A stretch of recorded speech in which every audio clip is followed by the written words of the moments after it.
20 days before the competition, we always conduct a workshop for all the participants in this competition. So this workshop is one of the most important gestures, most important way in which we are conducting this competition. Also, we are conducting a mock mediation and negotiation session, which is a unique feature. Last year, we have done it with a team from Germany and along with the speakers from England and Ireland. And this time again, we are having 4 speakers in the training program. We have the presence of Mr. Anil Xavier sir, President, Indian Institute of Arbitration and Mediation, Chairman, Asia Pacific Center for Arbitration and Mediation. We have the presence of Ms. Iram Majid ma'am, who is the Director, Indian Institute of Arbitration and Mediation, and Executive Director of Asia Pacific Center for Arbitration and Mediation. We will have the presence of Mr. Andrew Miller, Queen's Counsel in England, in UK, and Mr. Andrew Miller is international mediator and arbitrator based at 2TJG, panel mediator on IPOS, CEDR, RICS, and sir is FCIR and trustee of CIR, London and UK.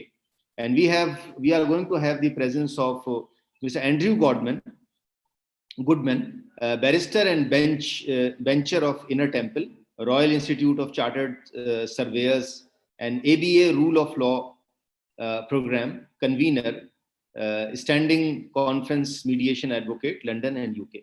So we are going to have the presence of some of the most passionate, some of the most highest quality professionals and dignitaries in the workshop today, along with a mock session which will be conducted for the team to take up and make sure that the competition goes well for them. All the speakers will be speaking on different perspectives. Ms. Iram Majid ma'am will be speaking on role of mediators and mediation plan. Our Honorable Mr. Anil Xavier sir will be speaking on mediation overview of Pacific practice and procedure. Mr. Andrew Miller will be speaking on cross-border perspectives of mediation. And Mr. Andrew Goodman will be speaking on role of negotiators in negotiation. So this is a power-packed program today for all the participants who are participating from all across the world, and especially the teams from India and abroad. And the mock session will be a great lively session for all of you. And then there will be a session by the program organizer and head of the organizing committee, Ms. Daisy Pallavi, who will be taking care of counseling and acquainting all the participating team with respect to how this competition will be conducted. What are the rules of competition? What are the process of the competition? Although the competition will be taking place on 26th and 27th of 25th to 26th of March, but this is important that all the rules and regulations should be clear to all of you in the present time, because by then only you will be in a position to make sure that all the submissions by the team and all the preparations of the team should go according to the rules and regulations of the competition.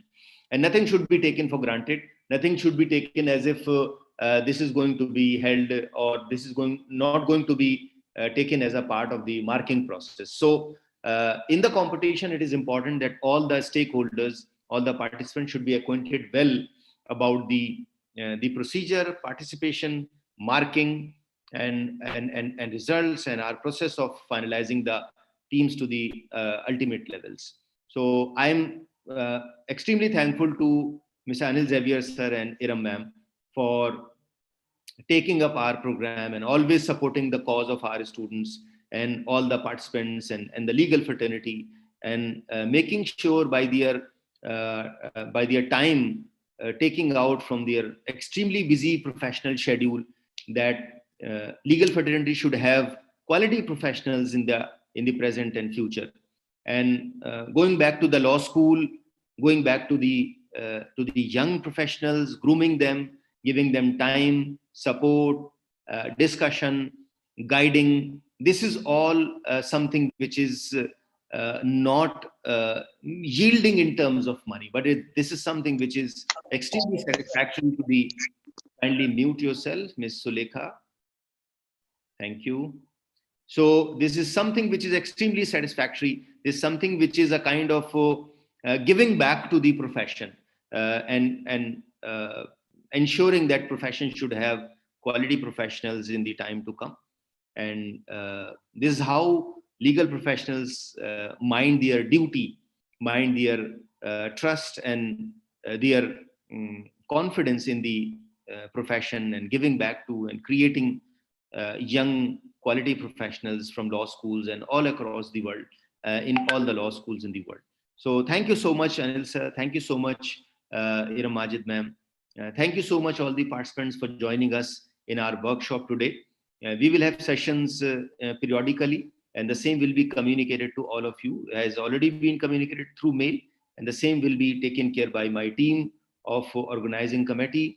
I will now, with thanks to all my speakers and all the participants, I will now hand over the session to my organizing committee. Over to you, Ms. Daisy. Thank you so much, sir. I'll pass on to Ms. Akansha to introduce Mr. Anil Xavier, sir, today.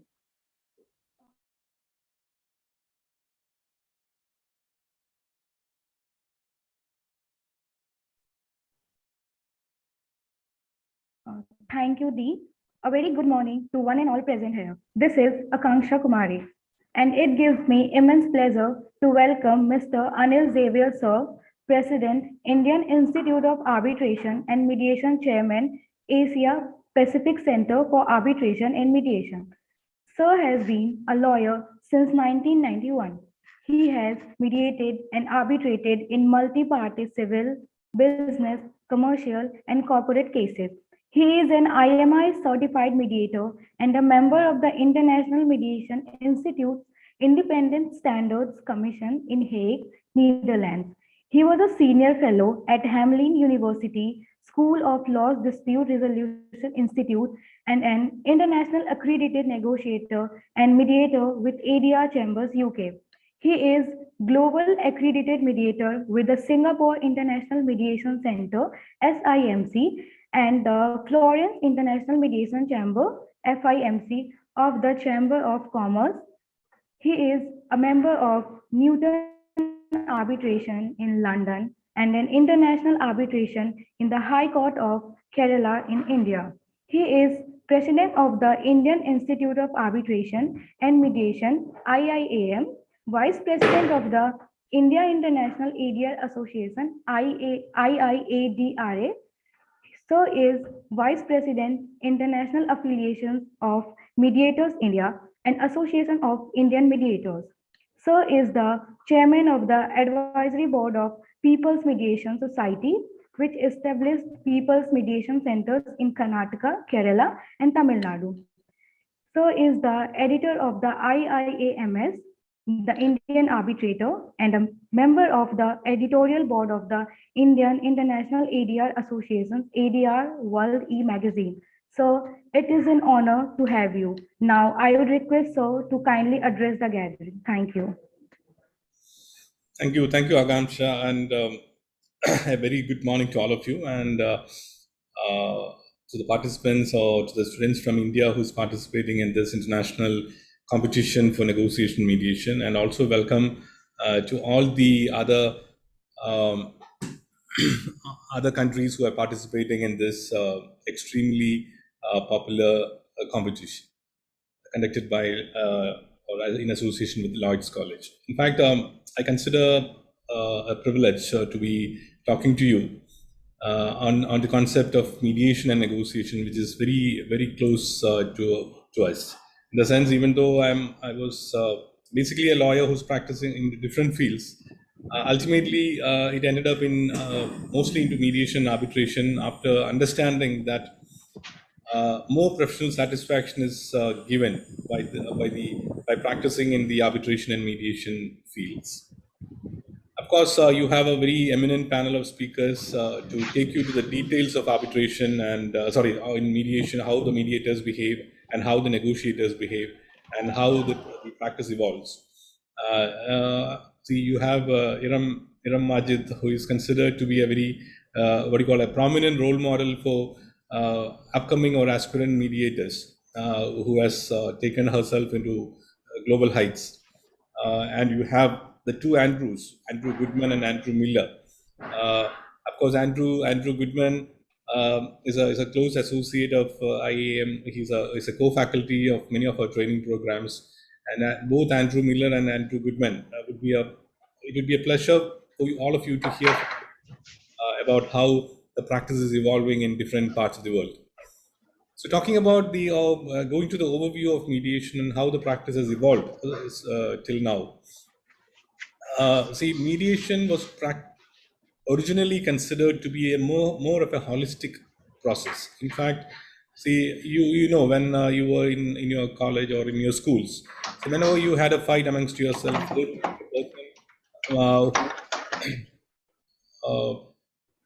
I think there are some disturbances in between. If you can keep yourself mute, it would be good. So there will be always somebody who will be helping you to come out with a resolution and help you to resolve your issues. But you never considered that person as a professional. You always considered him as your friend, or it's always said that a friend in need is a friend indeed. So always a mediator was considered as a friend in need. So whenever you had a problem, or when two people had a problem, there was a person who would intervene into that, even though he has no personal benefit in the outcome. He will intervene and he will try to help you out in that matter. So it was always considered as a very holistic, activity. It was never given the seriousness of a profession. And even if you look at the olden age, there would be some very old person or a very wise, we consider them as a old village wise man, who has absolutely no greed for money, no greed for fame, nothing personal, but they will be giving their time and effort to resolve matters so that the peace prevails in the country. So this was especially in the Asian background. It's not just confined to India; it is confined to generally the Asian countries. The mediator was also always considered as a wise man who will intervene and help you out to come out with a resolution. So that is why it never had the status of a serious profession. It was always a part-time affair where you had something for earning your bread and butter, but you become a mediator for the purpose of your personal satisfaction and also as a contribution to the society to maintain peace. But things have changed radically because most of these alternate dispute resolution mechanisms, they have not formed for the purpose of creating a law. It was formed for the purpose of satisfying the needs of people who wanted resolution. So, for example, arbitration. Arbitration was never a jurisdictional or jurisprudential development. It was developed for the purpose of satisfying the needs of users. So, if you look at the history of arbitration, the first arbitration evolved when the diamond merchants in the US wanted a system for resolving their disputes without delay and with utmost confidentiality. So similarly, if you look at most of the ADR methods, it was either made because people were fed up with the court system, or they were more concerned about the confidentiality of the process, or they wanted somebody to just dedicate their time and effort to resolve the matter to the best interest of the parties. And of course, they needed a fast resolution. So arbitration, as you know, it has become a little bit expensive, and it is more, you can say it's a closer cousin of litigation, because there is a person, an arbitrator, who will impose a decision on the party, and the parties will have to obey that decision. So as culture evolved, when it was the Stone Age, when people had a dispute, they used to fight with each other, and the might was right. So a person who wins the war or who wins the fight would ultimately become the winner. So when the culture evolved, might is strength gave way to right is strength. So people used to go to a third party, or they may go to the king and say that they have a complaint, and the king would adjudicate the matter, and the king would pronounce that this is right and this is wrong. So always there was a adjudication about what is right and what is wrong, or who is right and who is wrong. Then when the culture evolved further, he wanted to make it a little more professional. So the king assigned that job or that sovereign function to the minister, and subsequently the minister who was in charge of that, since he was adjudicating matters, he was referred to as a judge or a person who adjudicates. So then, of course, we had the Anglo-Saxon system where a system of established system of judging was introduced, and we had the systems where if you are not satisfied with the judgment of a single person, you can appeal against that. So the appellate system was evolved. So all these hierarchy of judging came in when, or at a stage when people were not very empowered, because they had to be directed as who's right and who's wrong when there's a conflict, because they did not have the empowerment to decide on their own. Subsequently, when people thought, see, why should we go to a person or to a sovereign function when we can resolve our disputes by ourselves? So that means you don't need a sovereign function to decide that, because if we can see, the basic idea is, if I can create a dispute, I can resolve my dispute too. I don't need another person to resolve my dispute which I have created. Of course, there are certain disputes which you cannot resolve, because see, like for example, like criminal matters. Criminal matters, see, the issue is once the offense is committed, then the state take over it. So you cannot compromise with the state, because the state as a protector, the state will take over the matter. But there are disputes which you can compromise or you can resolve. So in those type of matters, people started appointing their own choice of judges. They were called as arbitrators, who could resolve the disputes of the parties, dedicating specified time and fully dedicated to that matter, because he's not adjudicating hundreds of cases in a day. He's only there to adjudicate your dispute. So you can have quality time, you can have quality resolution. So that is why arbitration became very popular, because you have a dedicated judge to adjudicate your matter only. That is why arbitration spread across the globe, because see, as you know, right now we have a total of 195 countries in the world, and 169 countries have ratified the New York Convention or signed the New York Convention, and the arbitral awards made are easily enforceable in all these countries. So it is much more powerful than the court judgment, because in court judgment, normally the enforcement of a court judgment is based on bilateral convention, or by of course of the Hague Convention have come, certain countries are signatories to that. Otherwise, arbitral awards have got a wider reach than court judgments. But I said, when culture evolved, when people became more cultured, see, they thought, see, when we have created a dispute, why should a person, let it be a person whom we appointed, or let it be a person whom the government appoints, why should they say that this is what you should do? So we should be more empowered, where we would be taking responsibility of resolving our own disputes. So that is why mediation happened, or that is why the latest trend in resolution of dispute has become mediation, because that is how the culture evolves. Because the more and more people get empowered, they want the authorship of the resolutions. They don't want anybody to say, see, this is what you should do, because that is why in a census it says 85% of the winners in the litigation are not happy. In the sense, 100% of the losers are definitely not happy, but the report says 85% of the winners are also not happy. That is what happens when somebody else tells you this is what you should do. So in mediation, the entire responsibility of the resolution comes to the parties. The mediator is just a facilitator.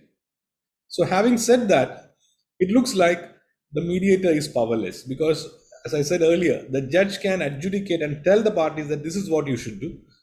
The arbitrator can also have the power to tell the parties that this is what you should do.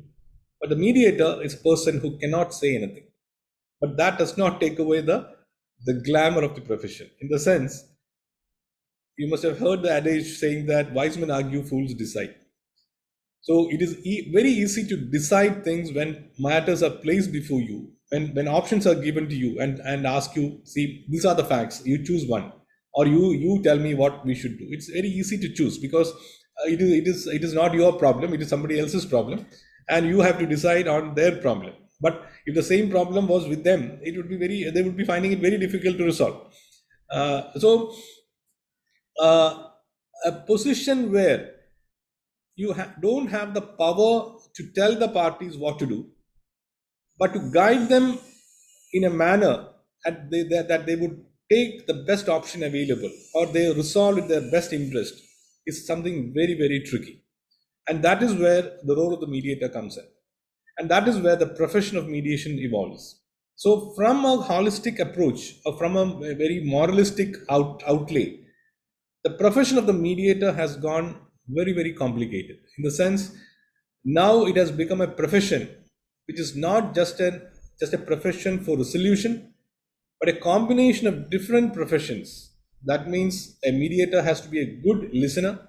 The mediator has to be a good, a neuro-linguistic expert. He has to develop so many qualities.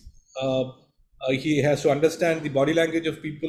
He has to employ hypnotic languages. See, many of those skills will come into the role of the mediator to make it perfect. And no profession can stand on its own or can develop on its own until and unless it becomes remunerated. And there is a perfect professional standards established. See, because you're coming from different parts of the world, and you may have different cultural background.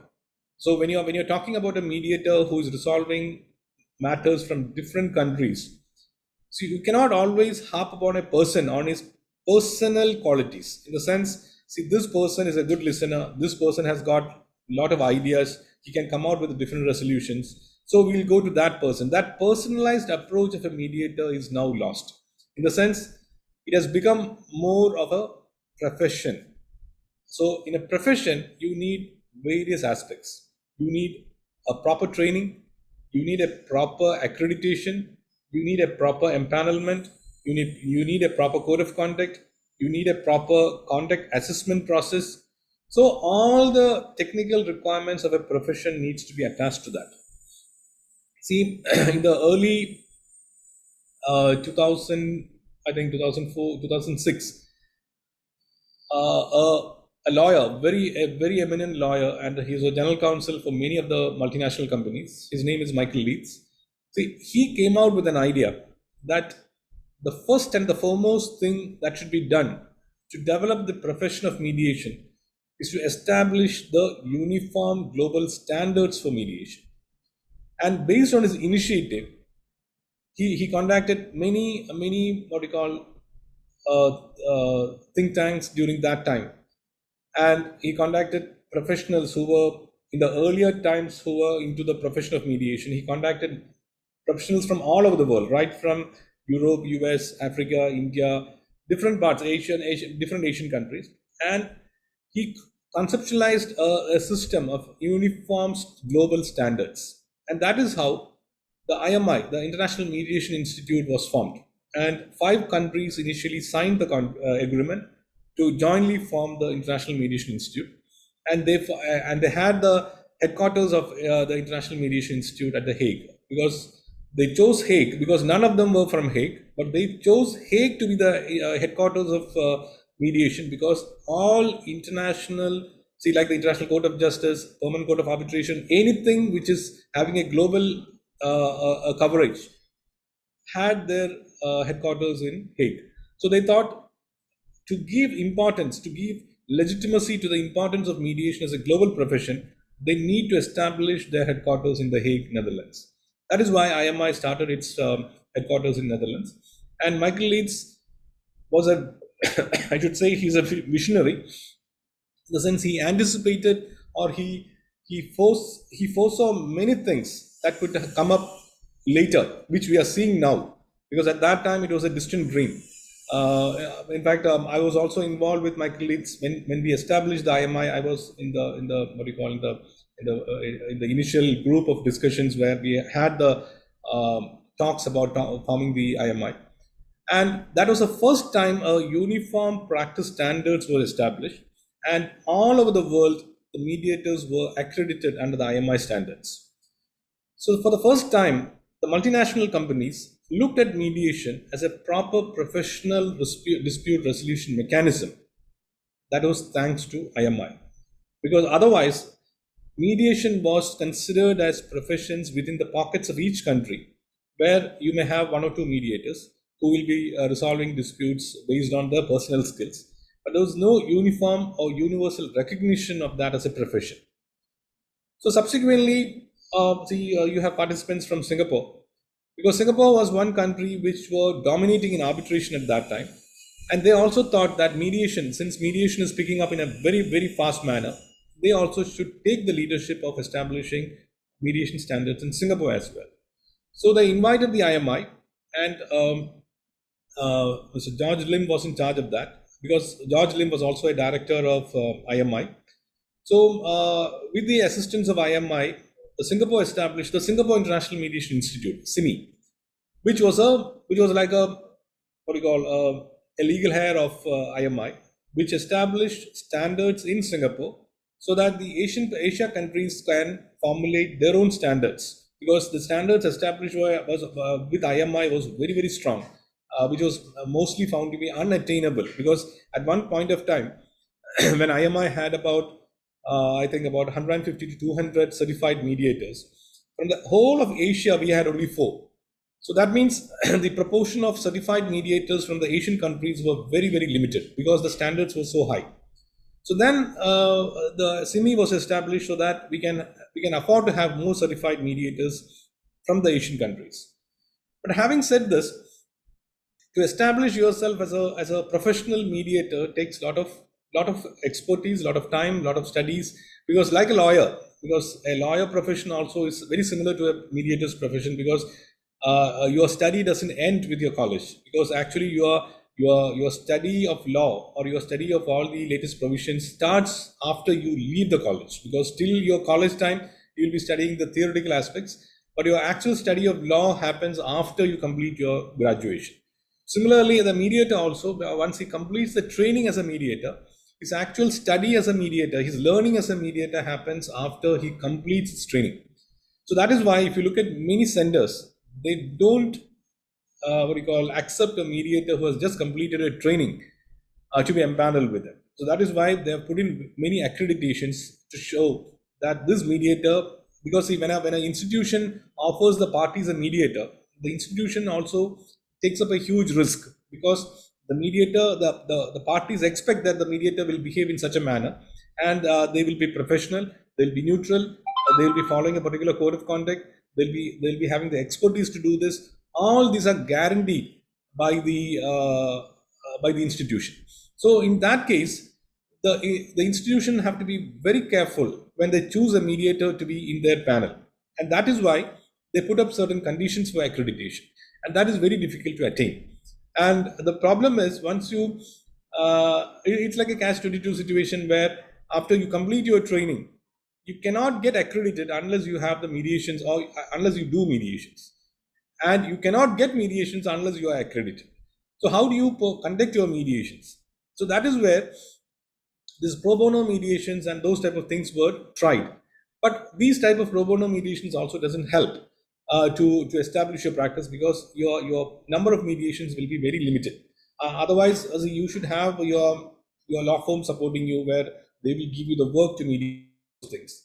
So finding out these aspects, when the Asia Pacific Center for Arbitration Mediation was formed, talking about Asia Pacific Center, that APCAM, this was an institution that was formed by nine countries, in 9 centers in the Asia Pacific region, where we thought of having a center which would resolve disputes by way of arbitration and mediation under a single set of rules and under a single set of fee schedule, and most importantly, under a single set of accreditation of the arbitrators and mediators. So that means all these 10 countries will, and all the mediators and arbitrators who are empaneled with APCAM will undergo a single set of accreditation. But there we thought of young mediators, because young mediators are never empaneled in any major institutions, because they don't have the practice with them.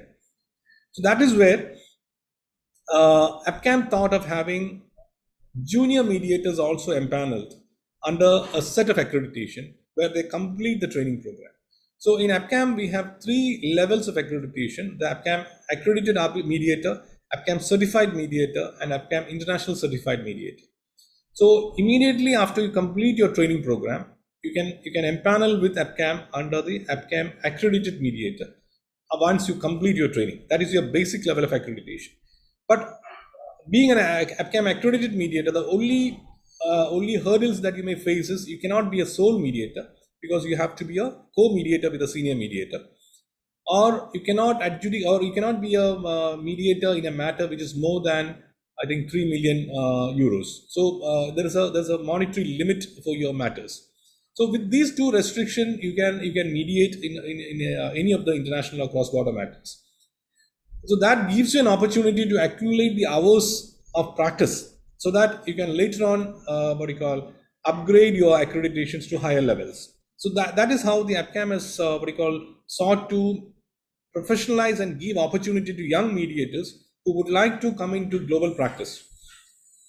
So coming into global practice, or coming into the practice of mediation, see, many of you as students have come to the competition because mediation or negotiation is the talk of the day now. Because if you don't talk about mediation or negotiation, you seems to be outdated, because the new gen talk is about negotiation and mediation. And especially after the Singapore Convention, see, the global outlay or the global outlook about mediation has increased in a big manner. See, what happened to arbitration globally after the signing of the New York Convention, the same thing is happening after the signing of the Singapore Convention. Because after the Singapore Convention, see, if you look at the preamble of the Singapore Convention, it says, having understood that mediation has grown into a global dispute resolution mechanism amongst the corporate side.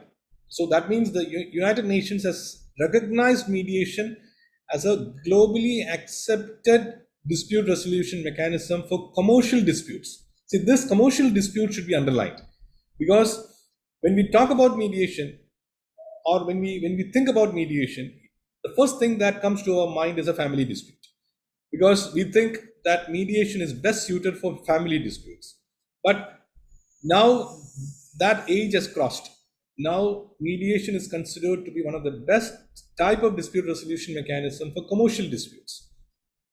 So when you talk about commercial disputes, the age-old, the role of a mediator as a holistic person, a person who is there to serve the society.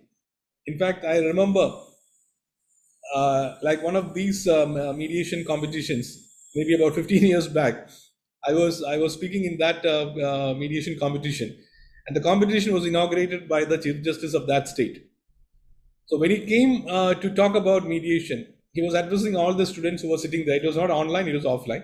So we could see the students very clearly. They were very enthusiastic. They were very eagerly waiting for the competition, because they thought this is going to be the future, all these things. Then the Chief Justice said, so it's a wonderful thing that you have chosen to come for a mediation competition. Because, see, you have 2 options. One is you can opt for litigation and you can make money. Second is you can choose mediation and you can become a Mahatma, like Mahatma Gandhi. So all the students were shocked, because they were expecting mediation would earn them money. Because, see, you are a professional. You are choosing whether to take arbitration or mediation or litigation as a mode of practice. So if that profession is not lucrative, see, forget about lucrative. Any profession which you choose should take care of your livelihood, because it is not just your passion. Of course, you can have your passion either apart from the profession or along with the profession. But if you only have passion but no profession, then it will be difficult to leave. But of course, as youngsters, maybe your parents will take care of you and you can carry on with your passion. But after some time, when the burdens of life come into your life, then you need some profession which gives you money. So at that point of time, maybe 10 or 15 years back, mediation was always considered as a service to humans, or as a voluntary service where you do something good for the community. But nothing good for you. In the sense, it doesn't give you back anything except peace of mind. So now those things have changed. Now internationally, mediation has become a very, very sophisticated dispute resolution mechanism. It has, see, now since you are into mediation competition and you've already, but when you're coming for an international competition, you must have done many domestic competition prior to this, because that must be the criteria for your selection to the international competition. So you are familiar already with the mediation competitions, and you know how tough mediation competitions have become now. So it is a, see, now the mediator's role is like a game of chess. You have to make the appropriate movements at the appropriate time so that the participants before you do not walk out. Because you have a very dicey situation, because you cannot impose anything on you. You don't have the power to make them sit there. It is based on your quality, your caliber, that you make them to sit there, listen to you, and you navigate them to a resolution which is the best interest of the parties. So actually speaking, when you go deep into the profession of a mediator, you're actually acting like a magician, because you're putting them there in the first few minutes. You're hypnotizing them so that they will sit there, they will relax, they will keep the trust on you. You will pass on your trustworthiness to them. See, not by saying that, see, don't worry, I am a trustworthy person. You cannot say that. But by your body language, by how you treat them in the first few minutes, you convey to them that you are a person who can help them to resolve the matter. You can be trusted. You can you can depend on me to convey your confidential information. See, all these things are conveyed to them by your hypnotic language, your way of conversation, how you convey your body language to them, how you receive them. All these are techniques that the mediator adopts in a very professional manner, so that even how you arrange your seats, in what type of settings you sit, what type of background pictures you put in your room, what type of color of the room should be, what type of fragrance should be in the room. All these are minute aspects that a mediator finds out, or an institution looks into when the mediation happens. So it has become a very, very sophisticated affair. And that is why now in mediation, see, earlier days, if you take maybe 5 or 6 years back, when you talk about mediation, of course, even now it is a party-centric process and the parties have the authority to resolve. But that doesn't mean the parties cannot come with the specialist. Because, see, now since the mediation process have become very, very specialized, see, the parties themselves may not be able to handle the situation. That is why now even parties require the assistance of mediation or negotiation specialists along with them. So that is where now the concept of mediation advocacy has come in, because it has become highly professionalized and highly technical. As I said, it's like a game of chess. If you take the wrong move, then the entire resolution process goes in a different manner, where the power imbalances can affect your ultimate outcome. So you need experts who are very, very proficient in negotiation to assist the parties during a mediation process. And that is another test of the mediator also, because if only the parties are there and they are not aware of the negotiation standards or the negotiation theories, see, they will not be able to assess the caliber of the mediator, because they don't know how the mediator would behave. But if there are specialists, or there are mediation advocates or the mediation consultants along with the parties, the mediator will have to be extra careful, because they will also assess the quality of the mediator. So that is what you are going to be, you will be going through during your moot competitions, because there are judges who are going to assess you. And that's a very great thing, because most of the senior mediators now in practice, they never had this chance to be part of a mediation moot competition, because they were never assessed by somebody to test their quality. Because as you know, since the mediation is a confidential matter, nothing goes out. See, nobody can peep into a mediation room and look at the mediator to see how they perform.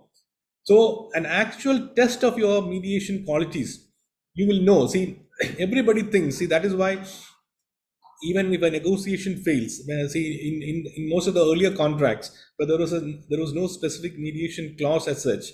See, there was a typical arbitration or a dispute resolution clause which says, in case of dispute, the parties will try to amicably resolve the dispute, and in failure of their attempt to resolve it amicably, it will be referred to arbitration.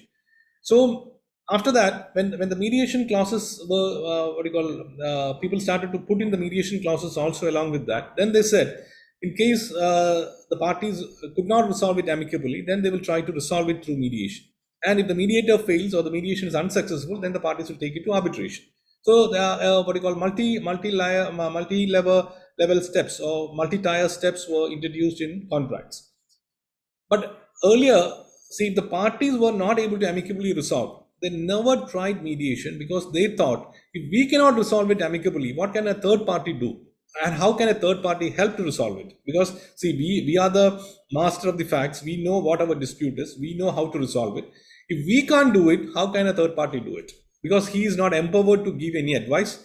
He is not empowered to give any suggestions. So what does that third party's presence help to resolve our matters? But now all those doubts, all those apprehensions are removed.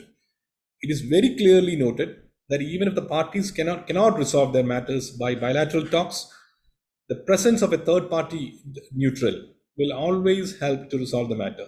It is just because that third party neutral is trained to navigate the parties to a resolution. See, here I've been constantly using the word resolution and not settlement, because the mediator, there's a very wrong concept about mediation, that in mediation, the mediator will be settling the dispute.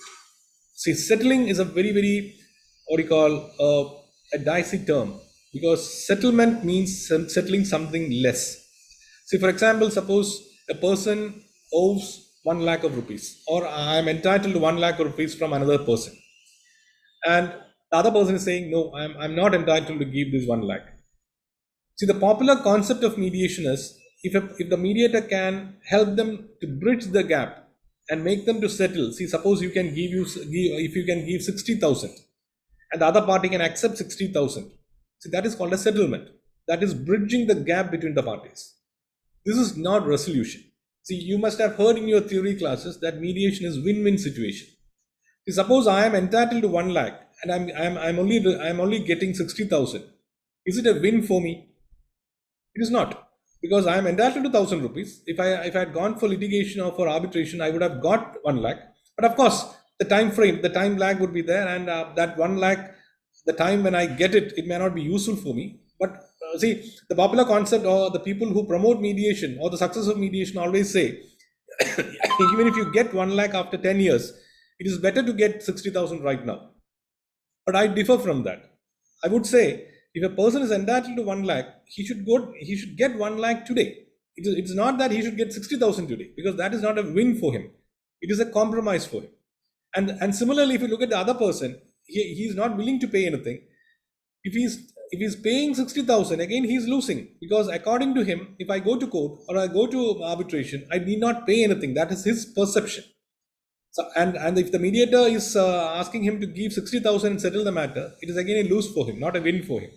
So instead of win-win, if you're making the one party to accept 60,000 and asking the other party to pay 60,000, and you're coming out with a settlement, it is a lose-lose situation, not a win-win situation. So an ideal mediator, it's a thought for you. I'm not going to give you the solution. The ideal situation is, if a party has to receive 1 lakh, he has to receive the 1 lakh. And if the other party is not to pay 1 lakh, he should not be paying 1 lakh. The mediator should find out a resolution where the party should get 1 lakh and the other party will not pay 1 lakh.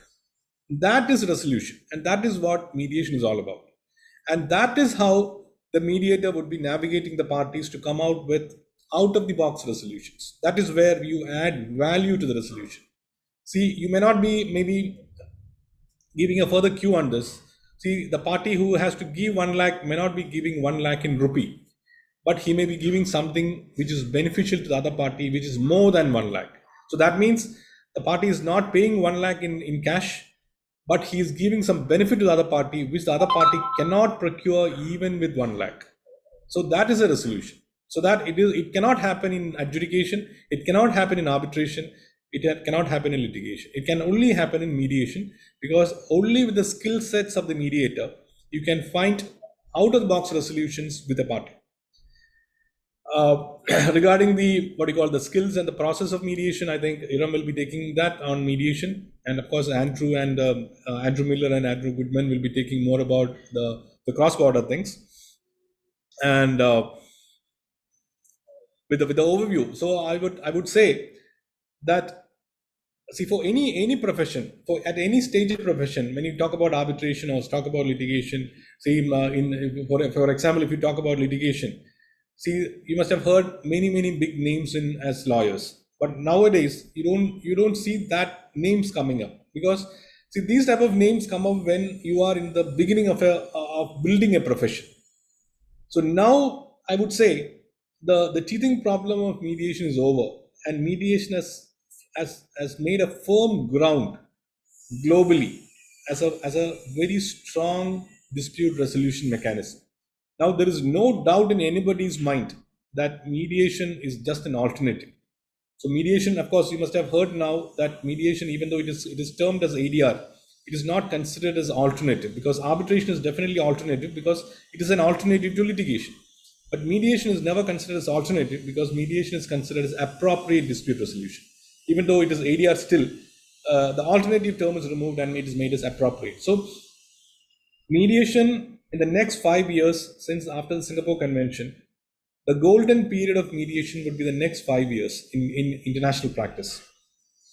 And you are at the right age where you can take up that profession in a very strong manner, because see, people like us were struggling to build up mediation, because at that time, the mediation practice, see, people were looking at us singing that, what do you do? When you say that you are a mediator, people will say, so what do you do for your living? Because mediation cannot give you any revenue. But see, people like Iram has proved that mediation can be considered as a profession for living, because see, don't just assess her as a very good person who's coming and teaching students. She's a very costly professional. She charges thousands of dollars for every session. So it has got revenue. So if you want to look at how much money a mediator makes in a year, you just contact her chartered accountant. Ask him to reveal her balance sheets. You will know. And if you find that it is less, you inform the income tax department. They will track her. So it's a very good profession, and I'm sure most of you who have come for the competition has got an inbuilt passion for mediation, because apart from being a profession, mediation is a profession which gives you a lot of professional satisfaction. Because see, even if you are a very very busy lawyer, see, you often feel very dejected when you come out from a court, because even if your matter is admitted or rejected or allowed or dismissed, whatever be the case, so suppose it is allowed, of course your client is happy and you are happy, but you may not have the professional satisfaction because you may not have argued the matter in the way that you wanted to argue. Or suppose it is dismissed, after coming out from the court, you may feel, see, if I had got few more minutes, I could have said something else which could have convinced the judge to give me an order. So this time frame and the rush of the court and the court dockets often puts you in a feeling, even if it is, of course, you get the money for what you do, but the satisfaction of what is being done may not be there. But I can guarantee that in mediation, apart from money, you are guaranteed with a professional satisfaction, because you have the time to sit and talk with the parties and come out with a resolution, and forget about the outcome of a resolution, whether whether you resolve the matter or not. I will never say that a successful mediation is a mediation which has resolved a matter. A successful mediation is when you have made the parties happy and they leave you even without a resolution contented. So if the parties are contented after a mediation session, that they feel that it was definitely not a waste of time spending time with you, it was definitely a revealing time as to assess their matters and to understand in what position they are. And even if they were not able to resolve, they will come back to you again if they have another dispute. But if your contribution was not good and you were not helpful as a mediator, even if they resolve the matter, they will never come back to you. See, a person who leaves the mediation room should always come back to you, that is your success. It is not the number of resolutions that gives you the success. So all the best for your competition, and don't look at the outcome, but become good human beings, good mediators, and good professionals. And I will see you all as good mediators, because in mediation it's not bounded by boundaries. Mediators meet in global scenarios. We'll see in conferences, we'll see in global mediations, and I hope to meet you one day as either as a sole mediator, where I appear before you as a counsel for mediation, or as a co-mediator sitting with me for mediation. Thank you.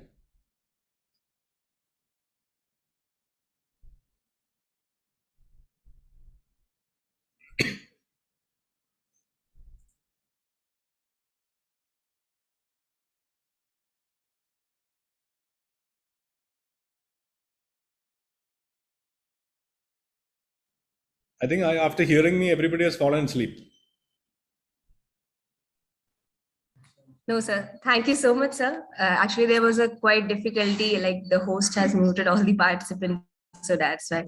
Thank you so much, sir, for your valuable words and guidance on this topic, mediation overview of practice and procedure. It has always been a wonderful experience listening to you, sir. So thank you so much for joining today. I hope your words will enlighten the participants today in their future perspective of. Thank you so much, sir. I'll now pass on to Ms. Preet Kaur to please introduce our next speaker of the day, which is Ms. Iram Majid, ma'am. Preet.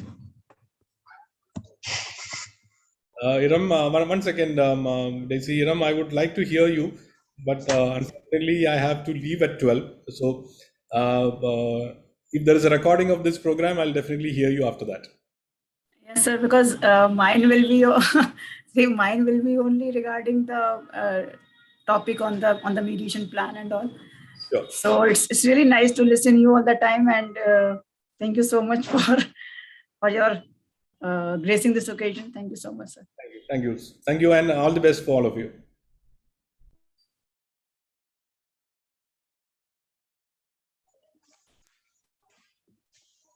Good morning, everyone.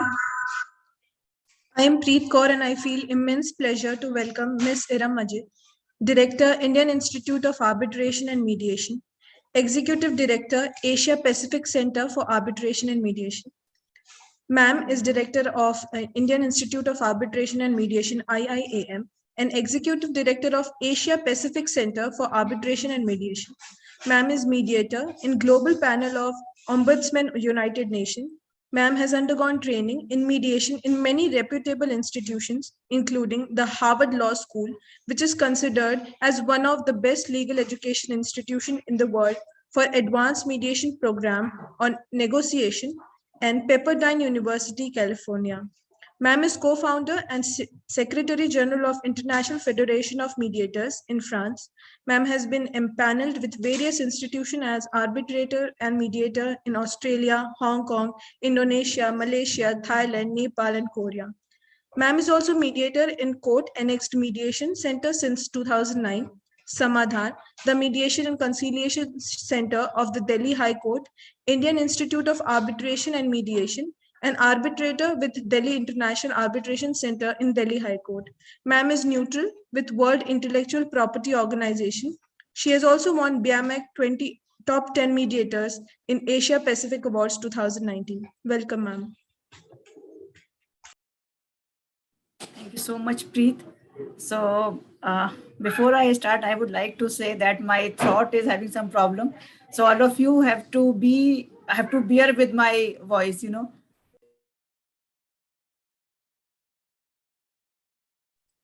Yeah. So all of you have to bear with this. And after listening Anil Xavier sir for 45 minutes about the entire mediation career and how we start our practice into mediation, see, it also gives me the goosebumps that how from where the people who laid down the foundation of the mediation and now where we are. See, I would like to say, I do not know whether all of you students have noticed it or not, that now we are having more moot competitions based on mediation rather than the constitutional moot courts competition. So earlier, if you see, the kind of moot competitions with the students used to come, it's only about the constitutionality, ultra virus and all. We used to discuss those aspects in the moot competitions. And now, see, from February till May, we have no time rather than discussing only about how to send the judges, how to, give the orientation workshops and all. Lot of, not only in India, I'm not telling about the India, but internationally, everywhere we are going to see the moot competitions, which are becoming very, very popular in mediation. So this is, itself is a very self-explanatory thing that yes, mediation is now become adult and has found their foot into the professional aspects. So with this, I would like to say thanks to Daisy and the entire team and Salim sir for organizing this competition, because see, if you look, it's not for the Indian participants, but for all the students who have joined this competition. See, if you need to learn the mediation, the theoretical aspect which is being taught in the classes are not enough. And what the ADR syllabus, which covers mediation, is not enough. We need more than that. And more than that cannot be done in mediation centers, because these are very confidential process. People will not allow you to sit into the mediation room, where the mediation going on. So these kind of moot competitions which give you, the correct aspect of the mediation process. You can understand the skill set. You can understand how to draft memorandum. You can understand how to draft mediation plan. You can understand how to collaborate. You can understand what is the teamwork. Because if you talk about the litigation, there is no teamwork. Client counsel will not work in that manner. Only counsel works in front. But in mediations, we see that the client is coming in the front seat and the counsel will be coaching, advising, or become an advisor in the mediation. That's what we can see, we can understand only once we do it and once we practice it. And with the student, as of you, it is very difficult unless you will participate.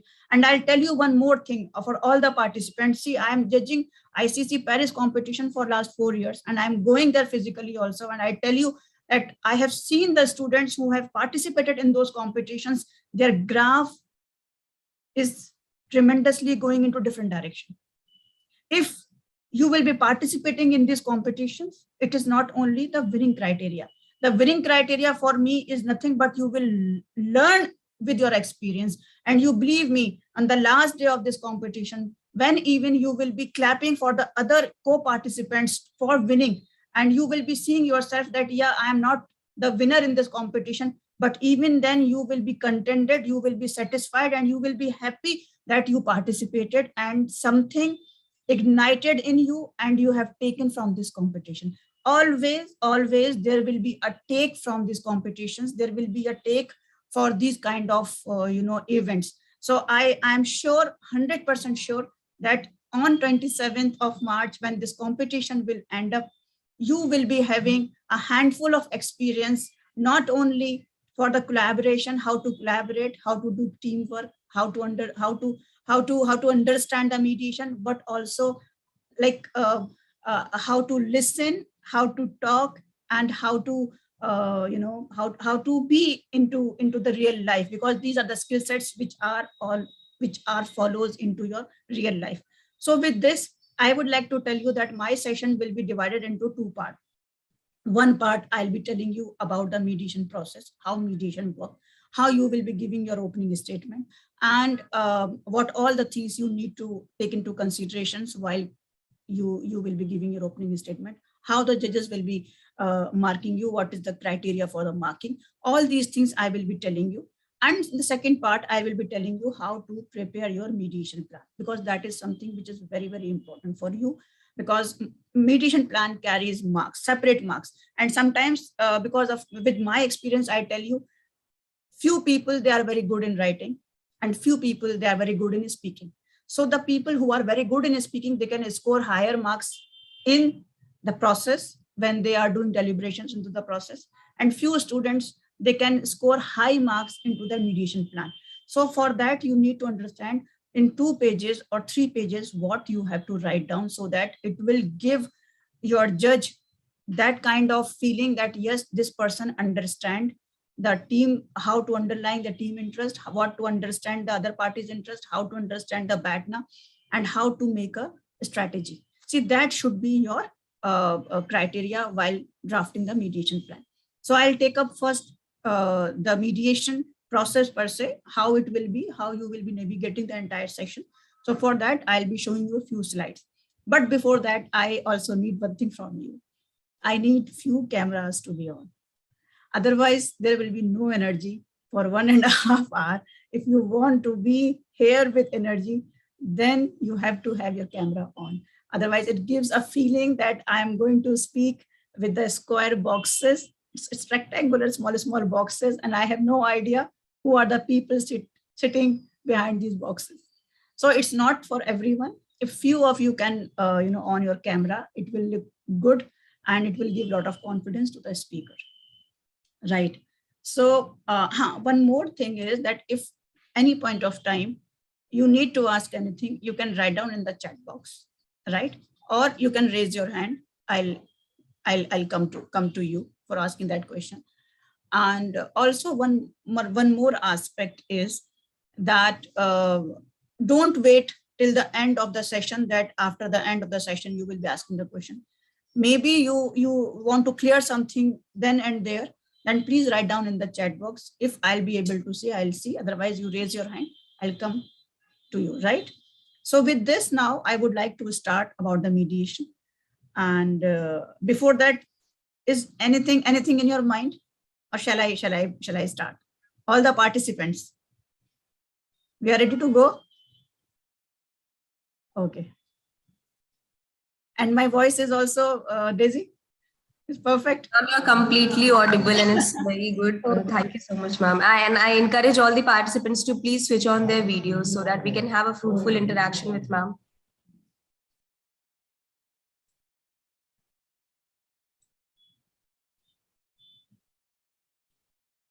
Yes. So before I would like to take you to the mediation process per se, I would like to tell you that mediation, all of you must be knowing, because it's out of the question, because all of you are coming here for the participation on this competition and you should be knowing that what is the mediation.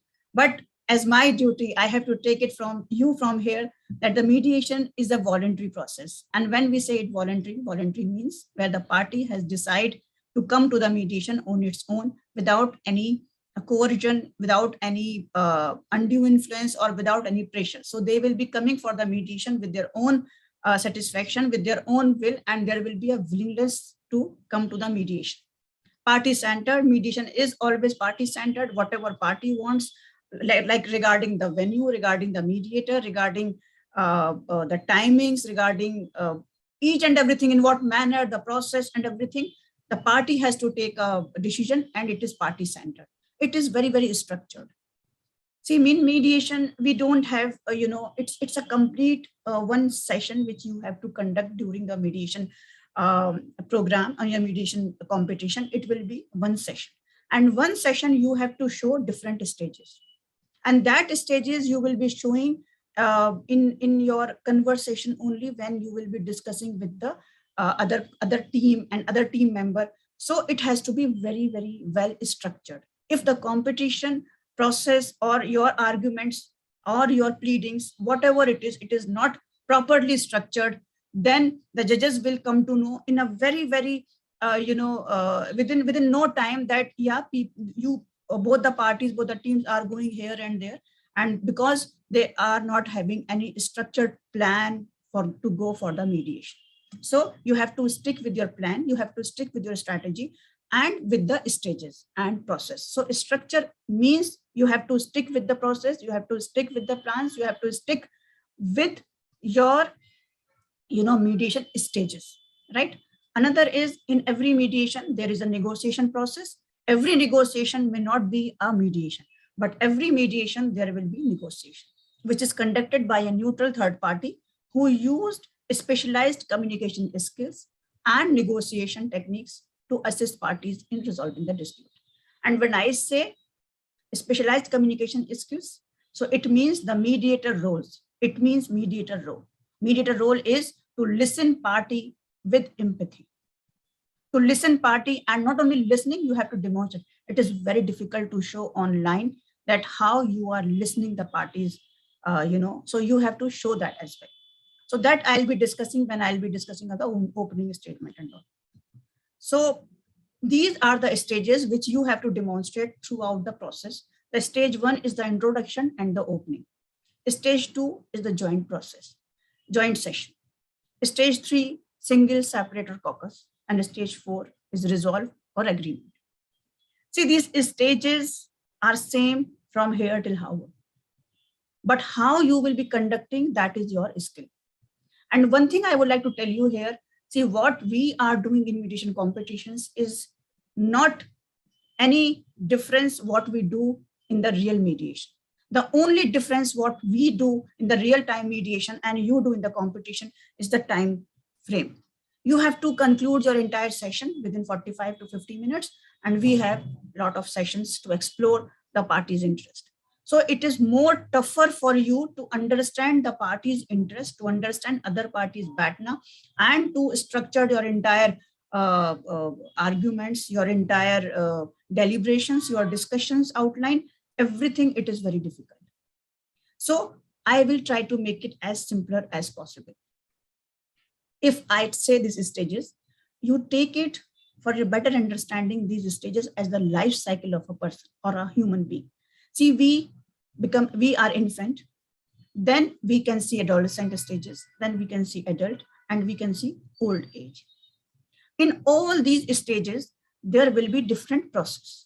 Suppose when we take birth, we are infant, we are being taken care by others, right? We can't do much activity, we are being taken care by others.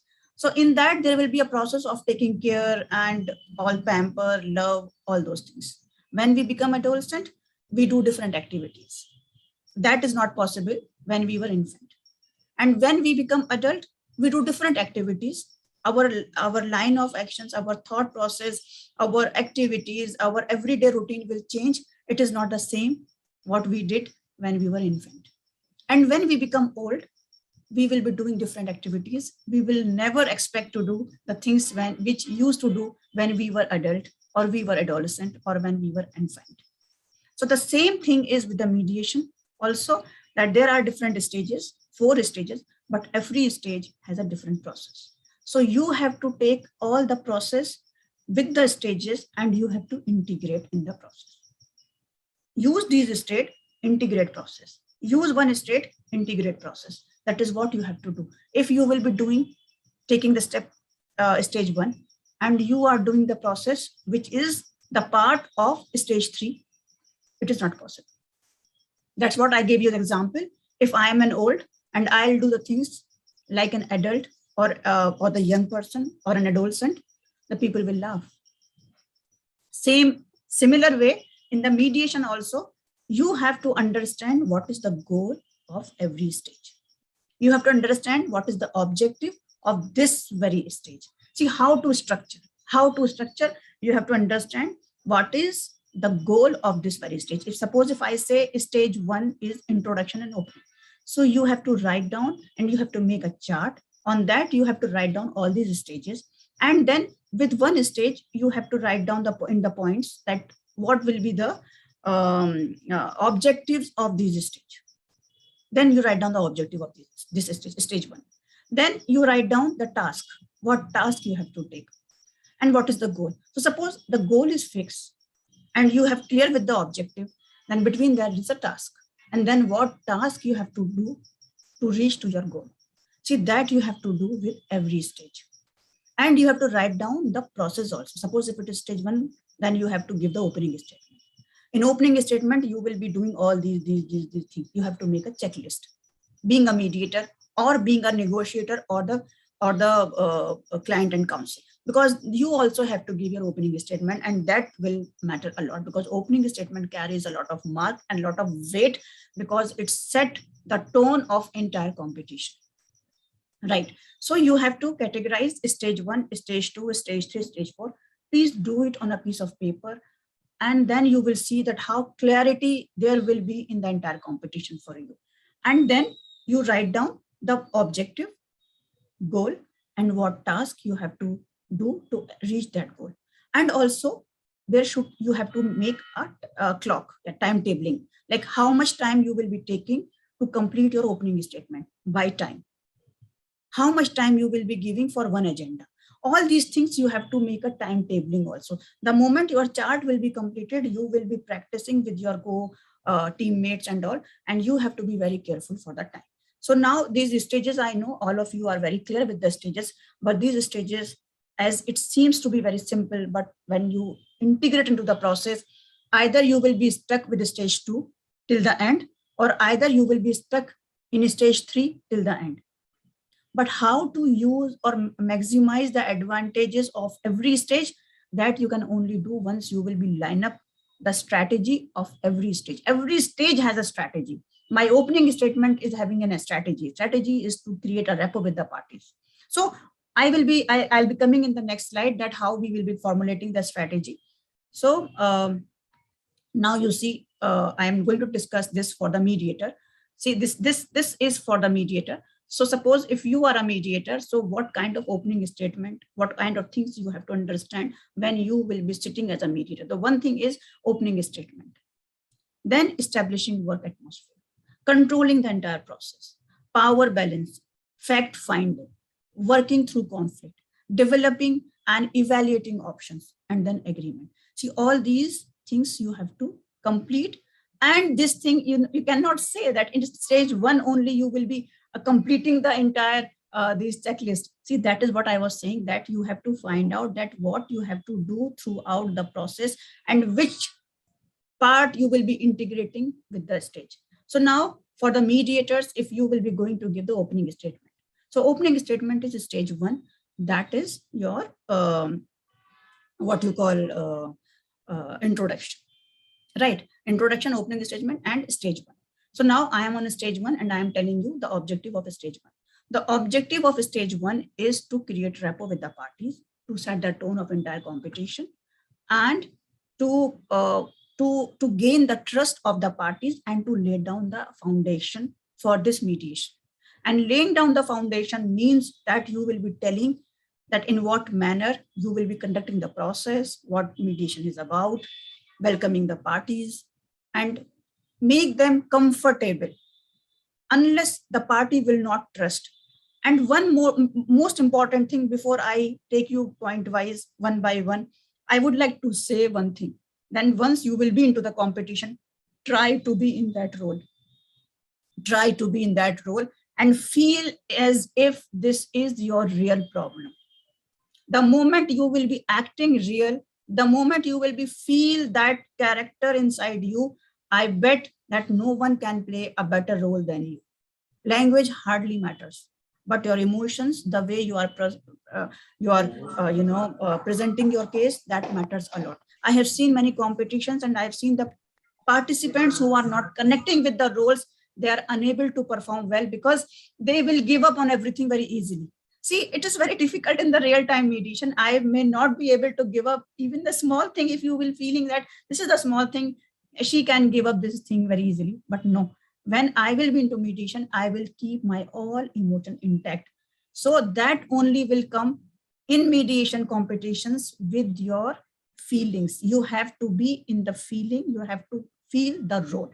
So with that, now you listen about all these aspects, but be in the role that you are lawyer, or you are a mediator, or you are a negotiator or the client. So now you feel that you are a mediator. So now what kind of opening statement you will be giving to the parties to make them comfortable, create a rapport, and creating a trust with the parties. So that opening statement should have been a hierarchy. I have seen many competitions. I will be telling you with the experiences where the parties were excellent in their deliberation and the presentation, but they're unable to through the competition because they use the opening statement in the different manner. Different manners means because when we talk about the opening statement, there are certain hierarchies. If we will not follow the hierarchy, that will not consider to be the good opening statement. Because the very purpose of the opening statement will not be matched the way they present. Sometimes I have seen the students, they started with the ground rules. in the opening statement. See, this is the ground rules and all, and then they will take the parties to the entire opening statement. See, that is a mismatch with the stage. The very objective of the stage is to have a rapport. And if you will be setting the ground rules on any party in the beginning, that will not create a rapport, right? So the opening statement, there should be a hierarchy. I'll be telling you that how you can decide and divide. So one by one, I will be taking you for that. So initially, you have to introduce yourself. And while introducing yourself, you should give your number of years into this practice, and the mediation and all. You have to establish that. And then you have to ask other parties to introduce and how they would like to address throughout the mediation competition. That's it. Thereafter, you start with the concept of the mediation. You tell them that what is the concept of mediation and why mediation is good for them and what is the importance. Thereafter, the second thing will be the stages of mediation. You have to tell them about the stages of mediation, that what all the stages in the mediation. Party, you can ask with the parties, have you been earlier to the mediations? So they may say that there will be two answers. They may say, yes, we have been to the mediation earlier also. Or they may say, no, this is for the very first time. If they say this is for the very first time, then say, okay, then I will be telling you, I will be taking you towards with the entire process, so that it will be easier for you to stay with the process or within the process.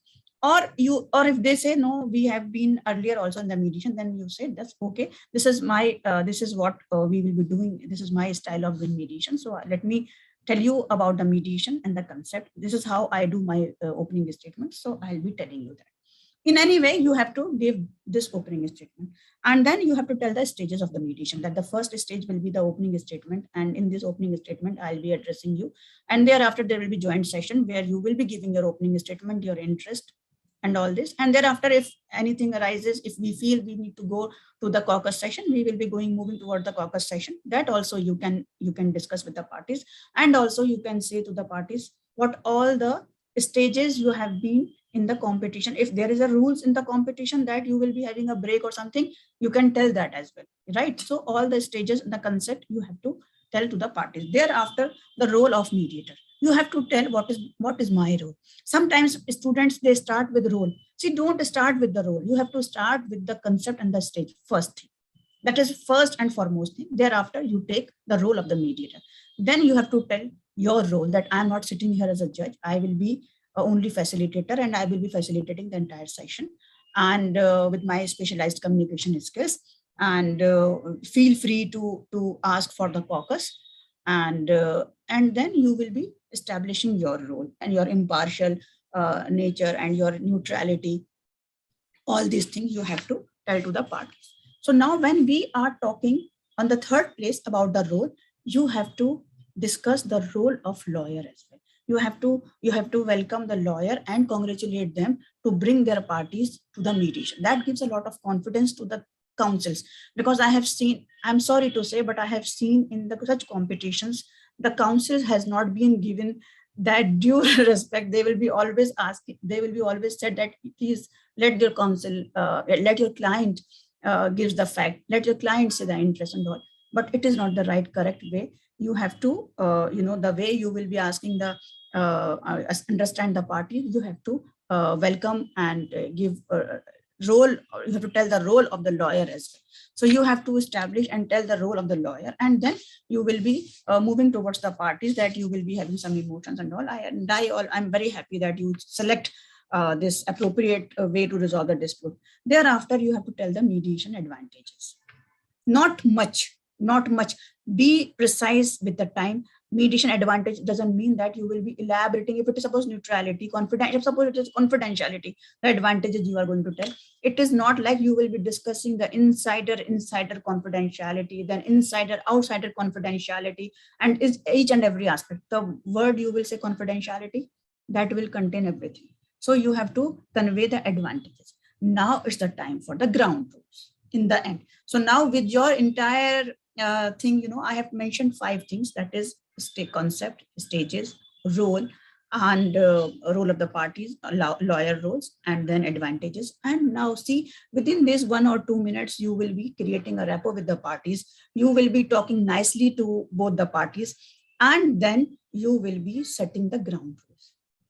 And one most important thing, I do not know whether anybody is going to cover this or not, that is the rule of negotiation is the rule of mediation and negotiation from the very, very beginning, from the ground rule is, and from the opening statement is separating the people from the problem.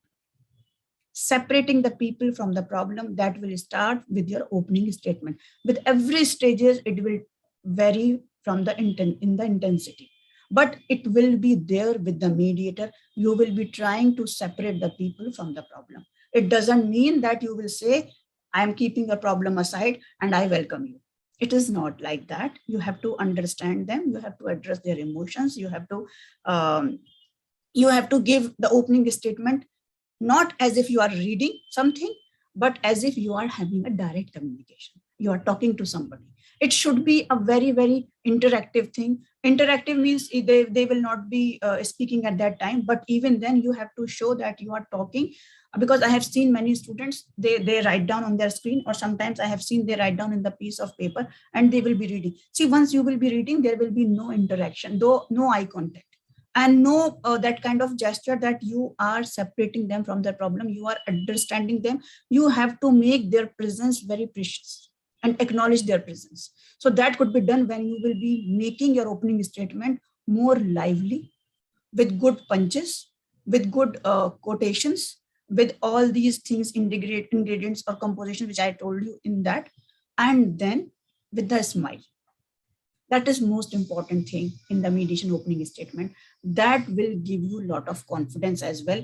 And also sometimes when I judge the competitions, and I say, I feel that the participants are so confident that at that time, many participants will be nervous, but they are smiling and they are giving the opening statement. See, that is what you are separating the people from the problem. You have to have a very pleasing personality. And when I am saying all these things, then that means that you have to be in the role. If you will be look nervous, perplexed, and giving your opening statement and reading here and there and looking the screen, it doesn't look good. And you will say, my presentation was very good and why I'm not through. So you have to understand the body language. Your body language will be very firm, very confident. Be in the role. If you are a mediator, actually you are a mediator that day, right?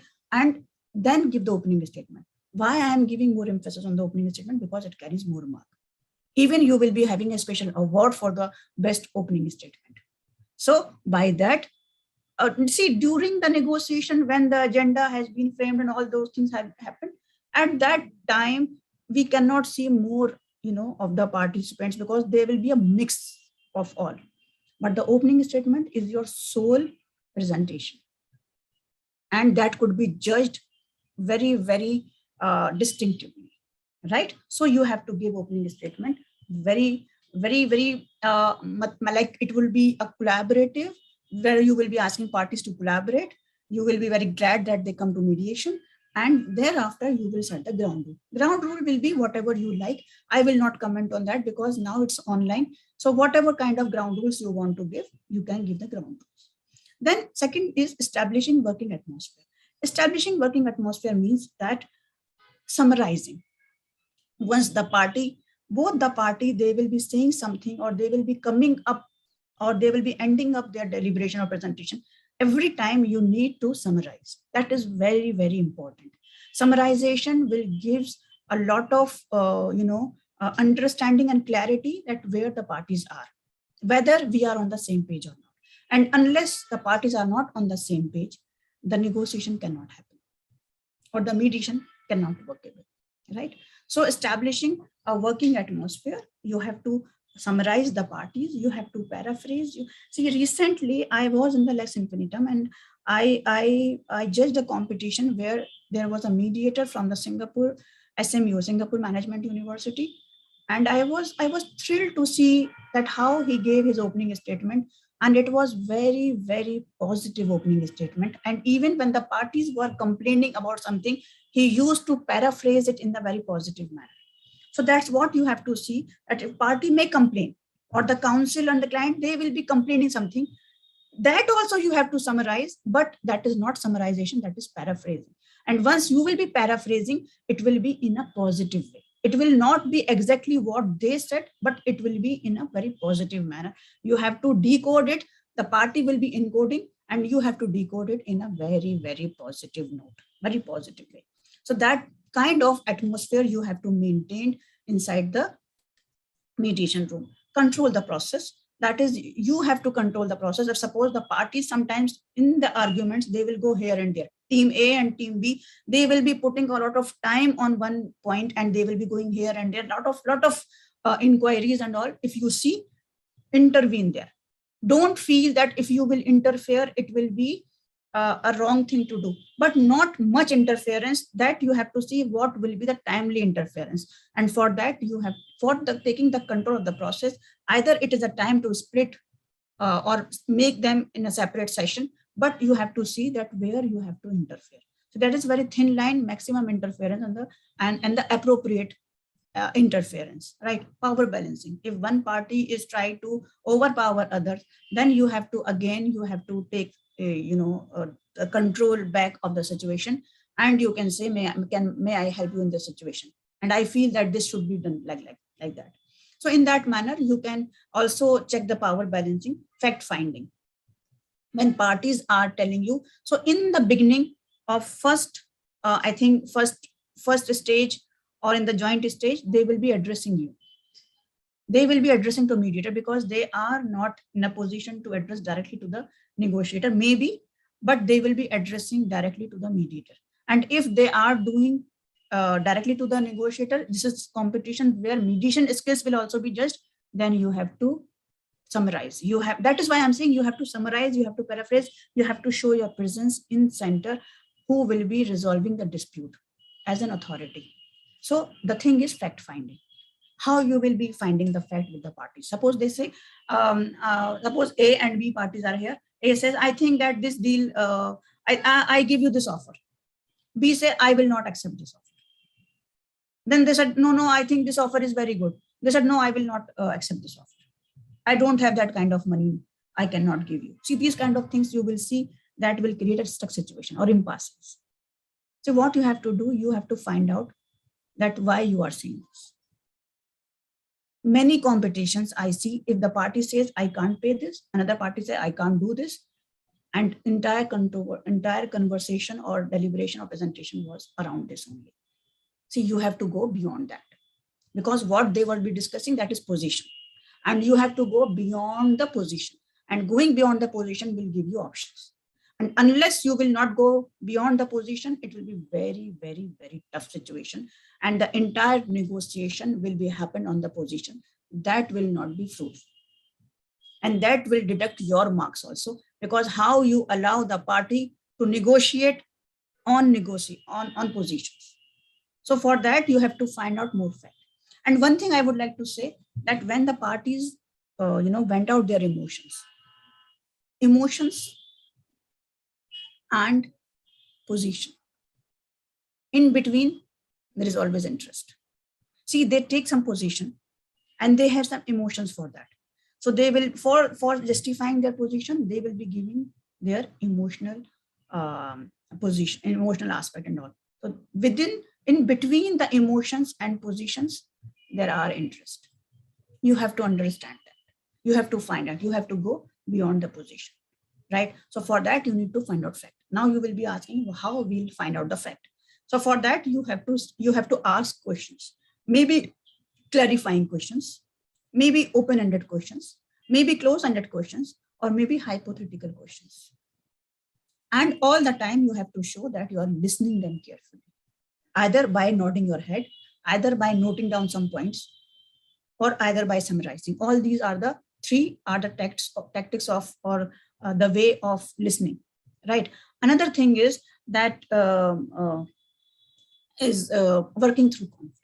So you have to include all the parties in that kind of direction, navigate them in that direction, that all will work for the substance, on the substance, not on the people side, but they will all work for the conflict together.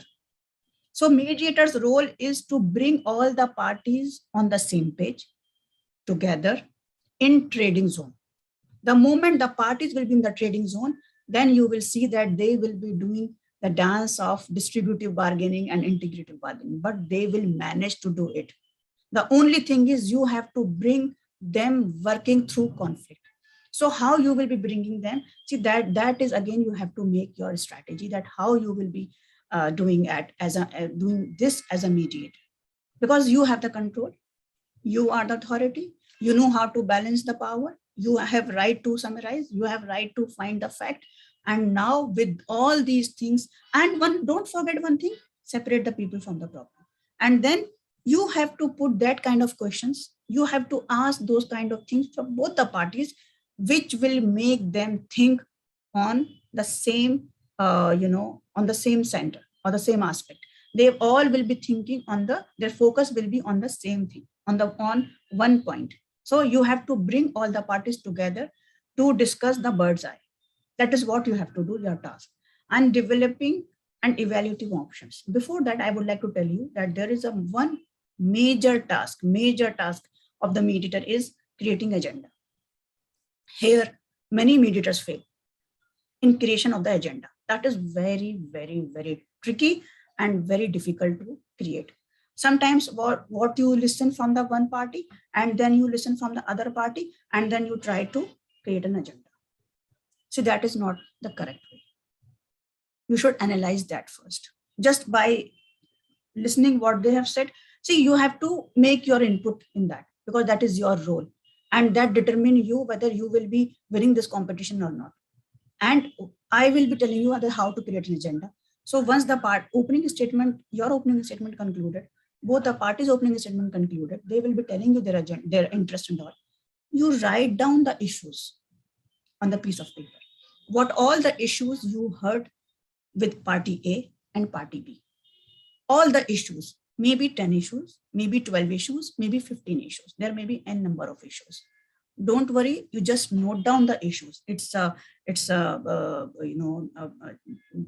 remuneration issue. It's a contract issue, or whatever the thing is. You have to understand what are the issues which are underlying. Then try to club those issues, make a cluster of those issues. That if I'll give one common heading, then how many issues will be covered? How many issues will be covered in that? You have to do that very, very, very, very, mindfully. You have to do that. So then try to make only 2 to 3 agenda. If you will be having more agenda, that will take more time. If you will be having 2 or 3 agenda, that will be good enough to cover the entire case. That is like wrapping up the entire case in 2 points. So you have to create agenda like wrapping up the entire session in 2 to 3 points. And for that also, I would like to say how the format of the agenda will be. The format of agenda will be very, very positive. I have seen recently one agenda, one person has discussed about damages and compensation. Party A, team A, for team A, damages and compensation for team A. In recent one competition, I saw this agenda and I commented on that. See, what if it will be like about the remuneration? See, compensation is a negative word. And if we decide that how much the compensation, then what will be in the end? Suppose if we take this agenda and we start discussing this agenda, putting on the table and we start discussing on that, then what will be the outcome? If we say what will be the compensation, you are deciding compensation. The outcome will be compensation, and compensation will be the negative thing that will show that one party is right and one party is wrong. That's what we discard in mediation. We don't do in mediation who is right and who is wrong. In mediation, we decide what is right and what is wrong, not who is right and who is wrong. So that entirely the collapse of entire mediation process. So what you have to do, you have to select the positive word for those things. See, immediately there will be a negative word which come in your mind to create an agenda. That is also a very, very common thing which comes in your mind. You will be getting one negative thing because there you will be deciding. When you will be getting the negative thing, that means you becoming evaluator and you are evaluating the situation. That happens. Forget about it. But the moment you will be having, at least you will be having one, agenda, either negative or positive. Then try to paraphrase it into positive and then put it down. So if you will be agenda is like your GPS. If you will be having a positive GPS, you will be landing very positive outcome, a positive destination. If you will be having negative agenda, then you will be ending up with the negative discussion. The entire discussion will be negative, I'm telling you. Entire discussion. If suppose it is about the reimbursement or remuneration, then it will be different. It's about compensation, it will be different. And both are the same thing. So you have to either, if you will, don't worry if you will be getting the negative agenda, try to paraphrase it, work upon that, and then show it to the parties that see, these are the agenda which we have, which one you like to go first. Based on that, you should not forget that we have to discuss elephant in the room first, because that is the elephant which will take the entire parties' eyes will be on that, right? Entire concentration will be on the elephant. So discuss elephant first in the room, right? So if it is a commercial angle, that will be the elephant. Find out which is the elephant in this agenda. Try to discuss elephant in the room first. Don't miss out that, because you may have only 40-45 minutes. In that, maybe only you will be able to cover one agenda. If that agenda will be useless agenda you will be discussing, then also it will be not a very fruitful thing. So try to select the agenda for the first discussion, which will be elephant in the room, right? So this is all about the mediator's role in the competition. So one more thing I would like to tell you before I go further, or I move further for the mediation plan for the client and counsel. See, you are doing a very, very pious job, a very creative thing, and you have to be that, body language while you will be doing that. You will be trying to reunite, reconcile, or suggesting solutions and option to the parties. So you have to have that kind of posture, that kind of body language once you will be dealing with this. And second thing is, there are certain paperwork also. If you want to get extra marks, or if you want to show, since it is a workshop, now this is a trick which I could have given to the people to whom I will be coaching. But since it's a workshop, I would like to tell all of you, see, do something which is additional, which is out of the box, which may other participants will not be doing. The one thing for that is, like, you should write down the agenda in the chat box, or you can write down. I do not know whether the screen showing is allowed to you or not, or either you can make a tabulation chart, like part team A, team B, and then based on that, you will be writing down the agenda. You can write down the issues, this issue, and now come to the agenda. You can prepare that kind of sheet that is called the mediation sheet day one. You can write down day one and the mediation sheet, and based on that, how we prepare our day one proceedings and all. You can prepare that, and in that you can write down the agenda as well, right? You have to ask the party their authority. You have to write down the chat box agenda in the chat box. That will give you additional marks.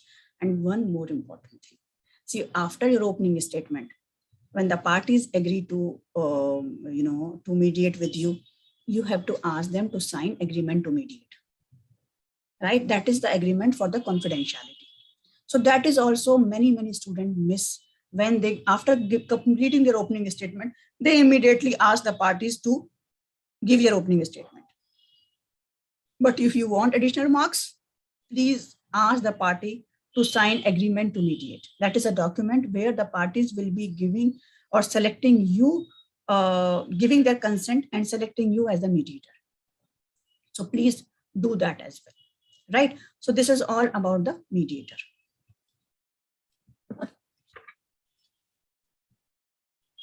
For the negotiating teams, I will be not taking much, because Andrew Goodman will be taking by 2 o'clock.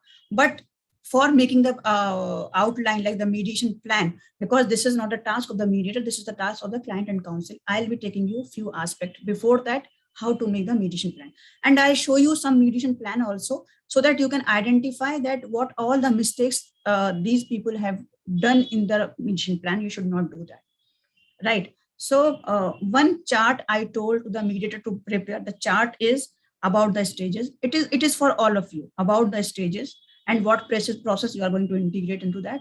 What is your objective with the every stage? What is your what you call what is your behind the objective is like goal of this stage, with the stage, not with the mediation, with that very stage, and what task you have to do for that stage, and make a checklist. Try to put it check all the boxes if you will be completing those things.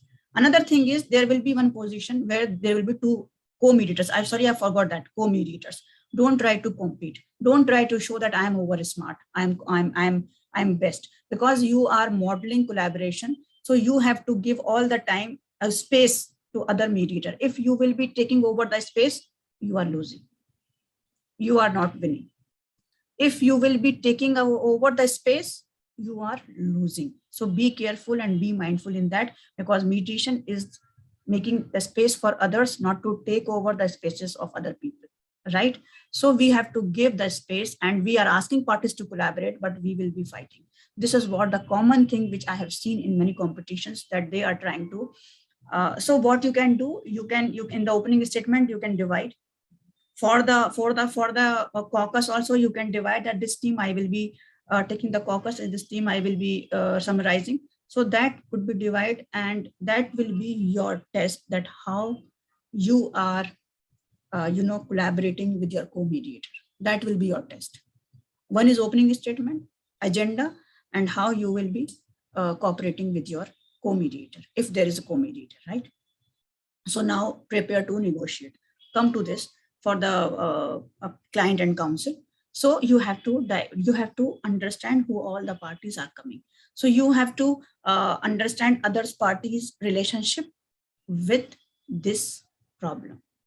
So once you will be having a problem in your hand, I think you have a preliminary problems with you, 2 preliminary problems. So with those problems, you have to understand that what is the connect of both the characters of both the clients with this problem. And then based on that, you have to diagram the party, and you have to understand the culture.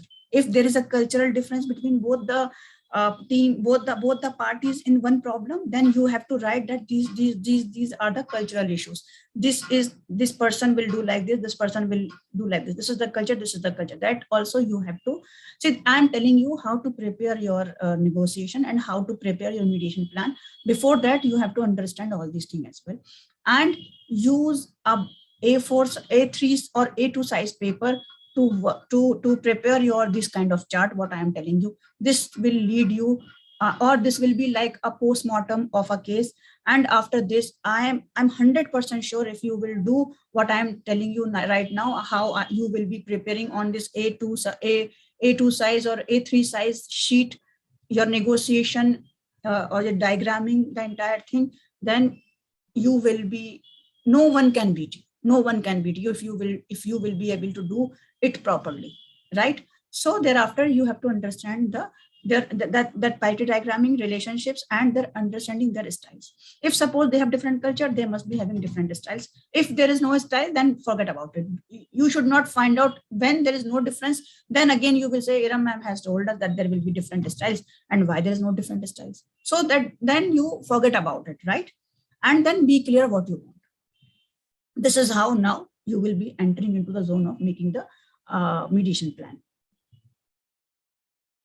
So I think this will be taken by Andrew, mediation session by the client and counsel, but I'll read it once, then I'll come to the mediation plan. There's an opening statement for your interest and perspective. The client counsel has to say, advance your interest, teamwork you have to demonstrate, information gathering by listening more and by talking less, seeking to collaborate other parties. You have to show in your every in every stage or with every conversation. Once you are ending, then you have to say something which will be collaborative. See, you are not doing anything, just you are speaking, and your speaking, it should be very, very distinctively clear that yes, in end of every session, try to say something, some words, some good words which show that you really want to collaborate or working together to develop options. And mediators good use. That is most important. Mediators good use. When there is a mediator whom you are paying, right? Whom you are paying. So make him a good use of him. So now come to the mediation plan. So in mediation plan, you can see I have lined down few points. That is mediation strategy. So mediation strategy with this, if you could with the mediation strategy, before that, you have to see what is your goal in this mediation. So prepare that on one sheet. What is your goal in this mediation session? So write down that, find out that, right? You may be having 4 teammates, or you will be two teammates from one college, right? So when there will be one problem, ask them to be on the other side and you will be on the other side. We generally, what we do, we prepare client and counsel also, but try to do a mock mediation among yourself as an opposite team and the opposite party. Then you will be having a broad outline that why other person will be thinking, because by changing the role, you will be knowing more their perspective and you will be in their shoes as well. So how you will be in other parties' shoes? Because you have to prepare both side mediation plan. It's not like you have to prepare only one side plan. You have to prepare both side mediation plan. One team is giving, I think, 4 mediation plan, right? Is it clear? Is it Daisy? Yes, ma'am. So for that, you have to understand both parties' perspective equally. You do not know at which side you are going to appear, right? So for that, you may ask your one of the teammate that you be Mr. A, I will be Mr. B. And then you can do negotiation one time, and thereafter you can make out you can understand their concept, you can understand their interest, you can understand their your BATNA, their strategies and all, and then you can formulate and bring it to the same document.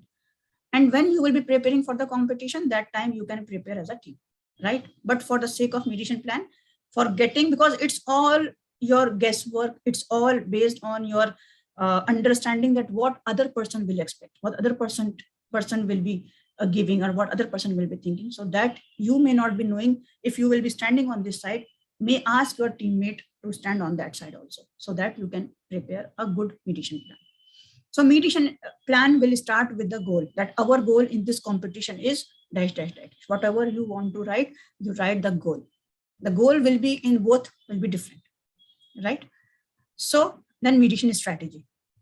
What is the mediation strategy in this? What is your strategy? If your strategy is to talk more, to get more information, to understand the other party's perspective, or with using these tools. So what are the tools you are using to gather information?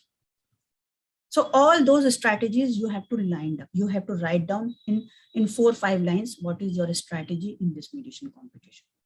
Then you also has to write about the division of responsibility and tactics between the client and counsel. So you have to write down that this is the thing which my client will be taking care, and this is the thing which my counsel will be taking care. So this see, there is no rule for this. One rule is mediation, that there is no rule. This is the rule of mediation. There is no rule in mediation plan. Your strategy, your division, your teamwork is up to you, but it has to be a very, very constructive. It will not be useless thing. One party will speak more, another party, one teammate did not speak anything. Everyone has to do their own due respective roles. If the counsel is there, then many times it is said, you are a counsel, please don't take front seat. Suppose if they are taking the back seat, then what is the role of the back seat? The person who will be, it is like, suppose the one person is king is fighting. Suppose the king is fighting. See, the ministers and all, how they will be guarding the king. So that is your role, to guard your client, to provide a good advice and coach them throughout the competition, throughout the process, right? So division of responsibility, client and counsel, what you are going to do, that also you have to write in the mediation plan. Then third is team underlying interest. What is your interest? Now here many students, or many, not only students, but even the people who have the right issue, the clients, I'm telling about my mediation, the clients, they come and they are unable to understand their interest. So you have to understand what is the interest and what is the position. There are a lot of difference between the position and interest. And many times we list under the head interest our positions. So don't do that. Don't do that. And now there will be a question that what is the difference between the position and interest? So for that, I'll be telling you one of my case. Recently, I got a case where one lady client, she came to me and she said, Madam, I need divorce. I said, okay, fine. And then she said, can you be my mediation advocate in this? Because some other person is doing mediation. So it is in different states. This is in Karnataka, in Bangalore, basically. So she said, okay, could you come here and could you do a mediation for me as a mediation advocate? I said, yes, I can come. But for me, my way of doing it different. You have to prepare your chart. She said, yeah, I will prepare my chart. I said, you write down your interest in that and other parties' interest. Then she said, I told you my interest. I said, what is your interest? She said, you did not. I said, you did not tell me your interest. What is your interest? She said, my interest is to take divorce. I said, what are you talking? It is not your interest. She said, no, this is my interest. I need divorce. That is my interest, madam. I said, no, you are mistaken. That is your position. Then she said, okay, I thought that you are a very good mediator. And I came just for that. So can you explain me how it is different? Then I said, okay, you tell me that why you want this divorce. Then she said, I want an independent life. I am a female. Doesn't mean that I'll be working under the control of anybody. I am not answerable and accountable for each and everything. I want freedom. And I want to spend my life in my own style. And I want to be working. I want to have establish my own identity. I said, that is wonderful. These are your interests. When emotionally she spoke and she said and went out her emotions, said, I told you in between the position and emotions, there is always interest. And then I said, see, this is your interest. You need your independent life. You want your freedom to be restored and you want to freedom of practice and you want to establish your identity, your name. And for that, you need divorce. So divorce is only a route to reach to your interest. If suppose without having divorce, all these things should be reached, then she said, then I have no problem. I said, now you understood the difference between the position and interest. So that's what I am saying. If one party will say, I need this amount, another party will say, I need this work time to complete this thing. See, that is the position. Why they need that amount? Why they need, that much time or extension of time? Suppose there may be issue extension of time or something. Why they need it? You have to help that. So you have to understand that. And for that, you should not be negotiate on position. You have to go beyond that. And once you will go beyond position, there will be interest.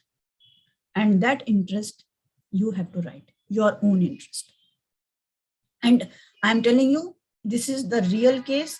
And I told you the moment she done that work on the paper and the chart, I will be telling you also how to prepare the chart to prepare your mediation plan. She was very happy. And she said, I never thought about this case from this angle. Right?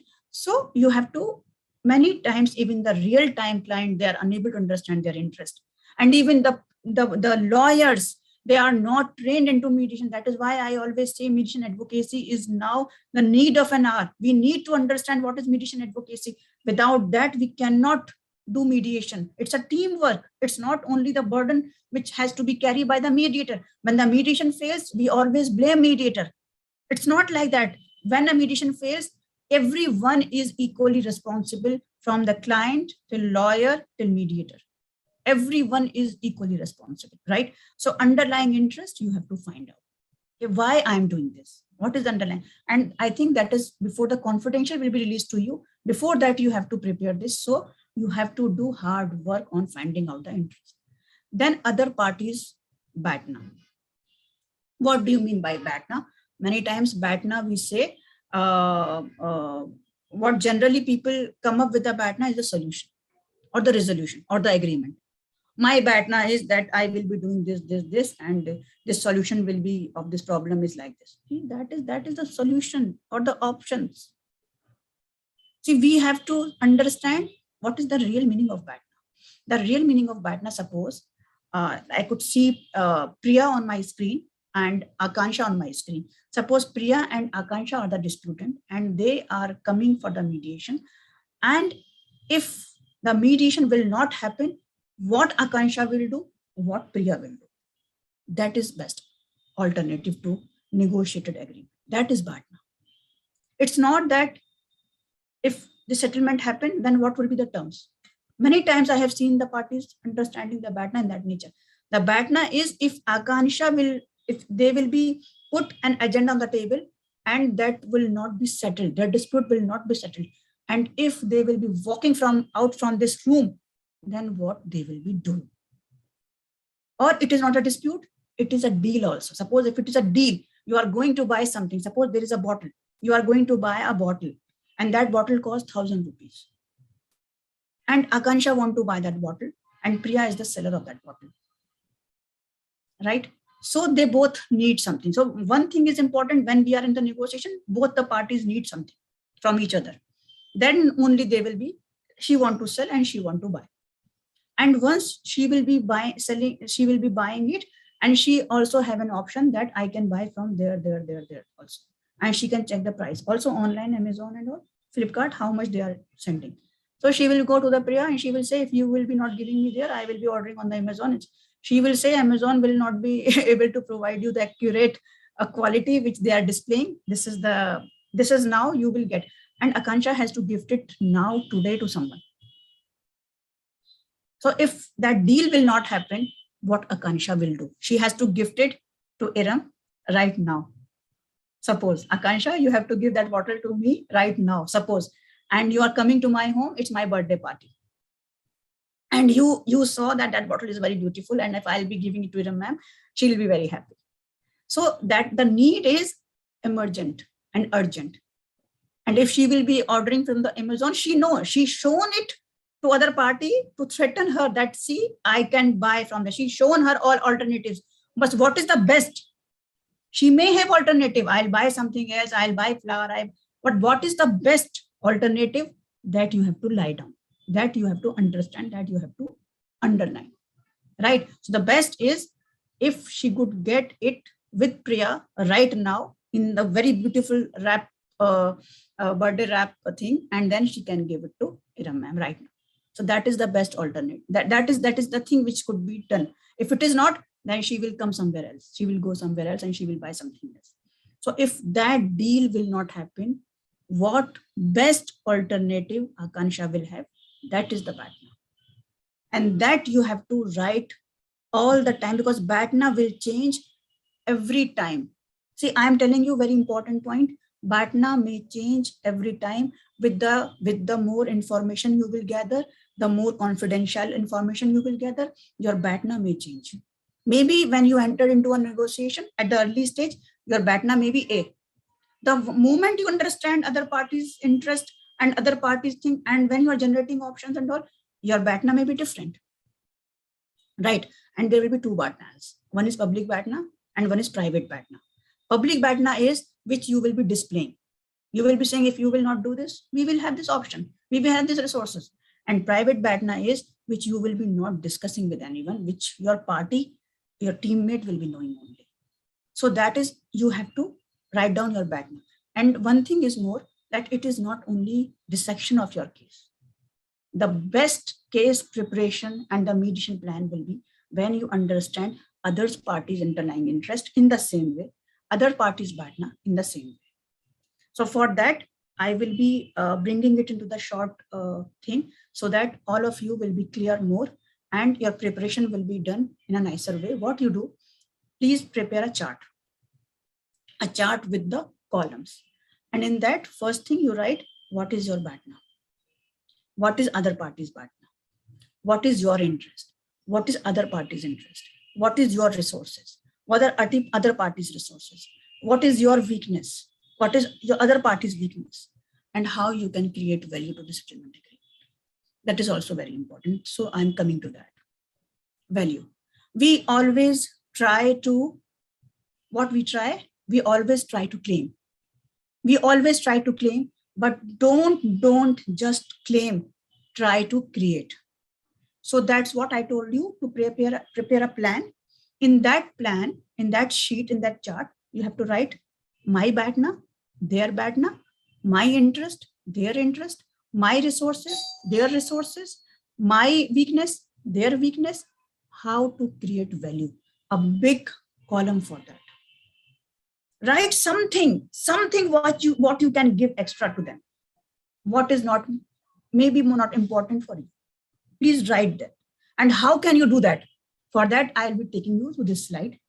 Assess your BATNA, and then assess other parties' BATNA. And then calculate your reservation value and calculate their reservation value. In between them, there will be a... So let me show you in a different way.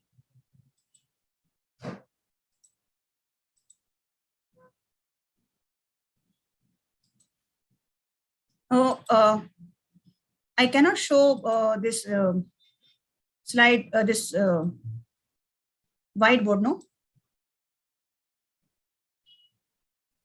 I believe that has been disabled. I'll check. Okay. No, I can show in a different manner. Can you see my whiteboard, all of you? Yes, ma'am. It's visible. So what I was saying, see, reservation value. Suppose I told you about the bottle, Priya and Akansha. So Priya said this bottle is for 100 rupees, and Akansha said, I will be buying it 60 rupees, right? So they will be discussing on this, that I'll be buying 100 and she said I will be buying 60. And they will be fighting on that, and there will be a lot of negotiation happening. Thereafter, what happened? Based on her alternatives and her alternatives, that if this bottle will not be sold, then she will not get money. And if Akansha will not get the bottle, she will not, what she will be gifting to me. So based on this, what Priya has done, Priya has reduced the price, and she said, okay, take it in the 90 rupees. And Akansha said, no, I will be, I'll be not take it, this thing, and no. Then she said, okay, somewhere she is agreed to pay, 70 rupees, right? So this is the last price, locked. Priya also locked, Akansha also locked, deadlock, impasse. Priya said, I will be not reducing any further from 90, and Akansha said, I will not go beyond 70. So this is their takeaway price. That is their takeaway price or their walkaway price. On this, if the deal will not happen, they will walk off the room. And then what will be in their hand, that is their BATNA. So suppose if this deal will not happen, they will walk out the room. And when they will be walking out the room, what will be in their hand, that is their BATNA. Right? And now there is one more thing. See, now you see, if this deal will happen, this deal will happen where? In between 90 to 70. Can you see that? Where deal will happen? The deal will happen somewhere between 90 or 70. Either this can be increased or either this can be reduced. But deal will happen somewhere between 90 and 70, and that is called, this is called ZOPA. Right? This is called ZOPA, zone of possible agreement. So your deal will happen somewhere here. And this is the walkaway price. You can also say reservation value. Right? So this is also you can call the reservation value. So what I was discussing in the PPT. So now let's go back to the PPT. I was showing you that calculate your reservation value. So how to calculate the reservation value? The walkaway price, the last deadlock is your reservation value. And the gap between Akansha and Priyang and the Priya reservation value is the Zopa deal will happen somewhere there. So you have to work out only between 70 and 90. You have to work out hard for that. See, and for that, you need to create something. It's not always claiming something, right? So, yeah. So that is, you have to understand with this. So mediation plan, what we have discussed, that contain your strategy, your team division, work division, your goal, your other parties' underlying interest, other parties' BATNA. And I would like to show you 1 or 2 mediation plan also, so that you can understand that how it should be done. And you have to find out that which mediation plan is not accurate. So I'll be showing you 2 mediation plan.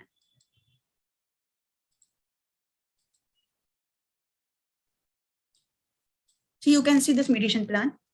See, this may be objective, or you can write there as a goal also. So the main objective of the problem. So first of all, you have to write down what is the main objective in the problem and what is your goal. So suppose this is can you see it full? I think now it is proper, no? Yes, ma'am, it's visible. Yeah. So so this is like called the mediation plan. So objective, and then strategy and tactics. So what is the strategy you will be saying? Suppose this was the issue between 2 different countries, industrial sector. So the strategy will revolve and utilization of industrial sector in the fact of area. So breach of the contract and client will begin the offer and all these things. So what a strategy they will be taking. So that is the strategy. Best alternative to negotiated agreement, that is BATNA. So they have write down the BATNA. What are the BATNAs of the other their BATNA? And also they have write down the assumptions. So maybe this may be assumptions of the other side and other parties BATNA. This is one mediation plan. So based on this, like this, you can also prepare a mediation plan. But there are certain things missing in this plan. So I could not say that you should completely copy this. For that, I'll show you another mediation plan.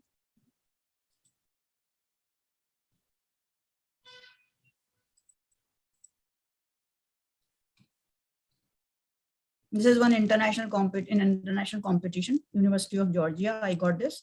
So here they have written, this is for the requesting party. So they have made it for the requesting party. So that is goal. What is your goal? So they have mentioned the goal. Thereafter, they also mentioned how to restore the relationship.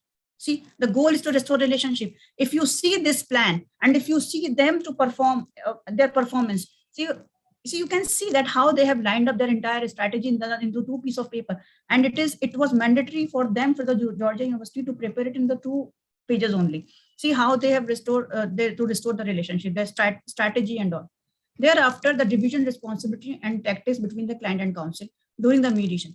So how they have write down that what my co-partner will be doing and how it will be done. See, they have mentioned everything about that. The counsel will concentrate on achieving agreement in the manner in which avoid costly damage. Counsel will try to show their claims and some flaws in a manner it would leave a room to restore relationships. See, everywhere they try to show the collaboration, that I need to collaborate with others. So there should not be no room other than relationship reconciliation. Counsel will prevent client from entering into an agreement that does not actually serve the interest. See how guarding your king from all sides. This is what the strategy or the division or the role team work. And underlying interest. What is the underlying interest? What is the BATNA? Other parties' underlying interest. Likely, you have to write down likely. It's not confirmed because you are guessing, right? Likely is very important. Other parties' likely interest. Likely BATNA. So this is how you can write. And you can also see, if you want, you can also write down the you can mention like this, your photos and everything you can make in the end, and your entire team thing. And if you have a coach also, you can have the photo of the coach as well. So that is how you can prepare your mediation plan, right? So I think broadly I have covered maximum things about in my time frame which has been given to me. And in the end, I would like to say few things, that is do's and don'ts, right? That is very important again. So do's may the most important thing which has been coming is the time management. Don't forget to manage your time. Don't forget to use good background. Don't it is always good to use what you call the plain wall background rather than choosing any other background which will showing your fan and other thing. So be professional. This is an international competition. We have to raise the bar of this competition every time and every year.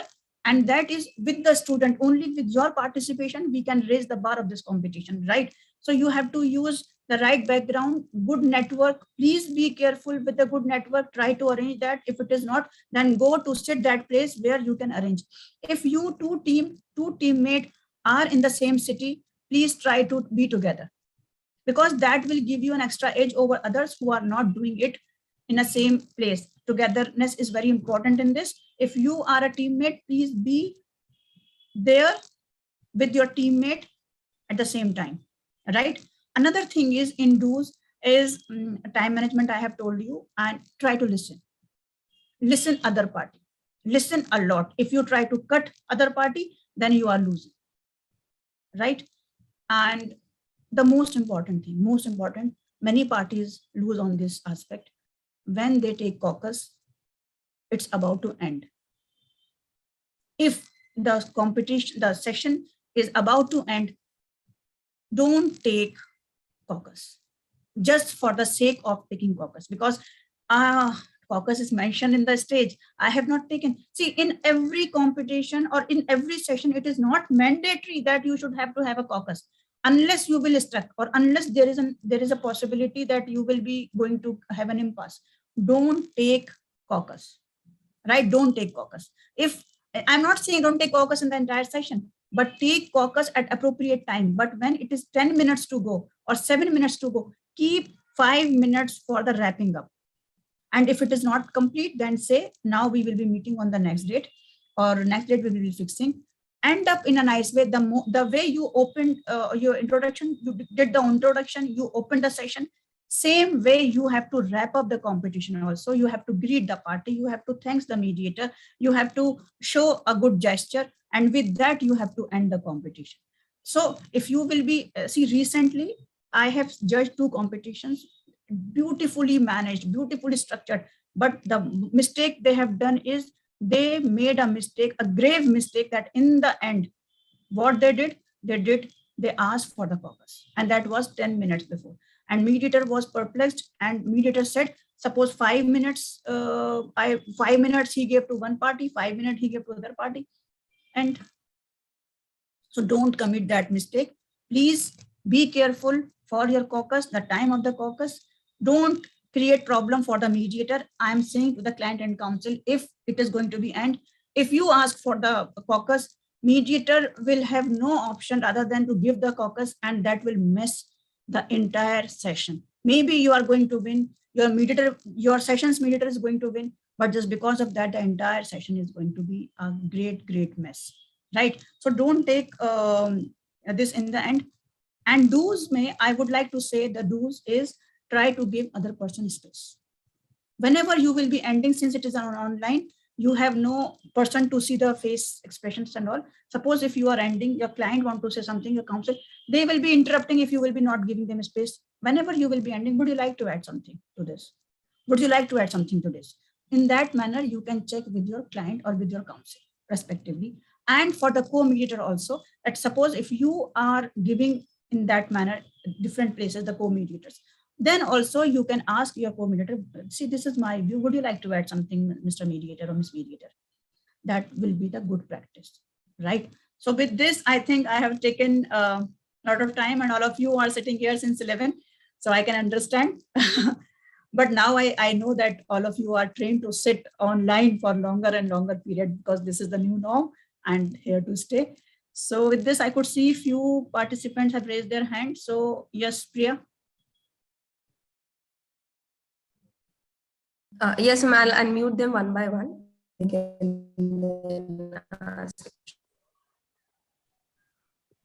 Yes, Priya, you are unmuted. Yeah.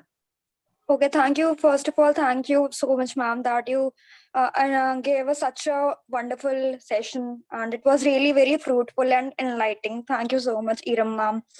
But the question here, which I want to ask from you, is that you mentioned that we have to make a good use of Mediator. So how can we do that? Can you please give us some tips? Yeah. Yeah. See, use of good mediator is very important, because there is a column for the one is award is also there, use of good mediator, and also criteria in judging the criteria, your scoring criteria. This point is there, use of a mediator.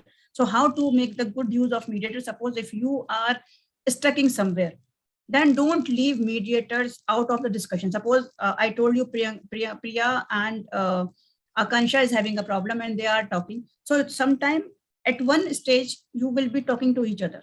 The negotiation will be A and B, Priyanka and Akansha. It's completely one-to-one. At that time, somehow you left out the mediator out of the loop, and the mediator tried to jump by one way or another way. And that will look like as if he's trying to disturb. So don't try to create a situation. Whenever you say something and all, Mr. Mediator, always just only with one word, Mr. Mediator. I would like to say this to my my other teammate or my opposite my counsel and client. Just take him in the loop. Just take him in the loop. And if you feel that you need a confidential thing to discuss with him in the or her in the caucus, ask for the caucus. Try to tell that this is the issue and all, and see what the reflection will be coming from the mediator. So just have the mediator in every conversation in the loop. And if two parties, suppose two parties, they will be going around on one agenda again and again, and it will take time. And you know, with your time management, that this agenda will not be cleared, then it will take a lot of time. And it is we are wasting the time, because we are having when there will be a lot of inquiries, try to make a use of mediator. Say, Madam Mediator, can you summarize this situation, because I am unable to understand. Just for the sake of that, the mediator will clarify, and that will show that you want the mediator to be used because you have paid them in $1,000, right? Yes. Yes. One more question. Am I audible? Yes. Ma'am, it would be very kind of you if you can share the mediation plan which you just presented the University of Georgia once, if it is possible to you, for you to send it across.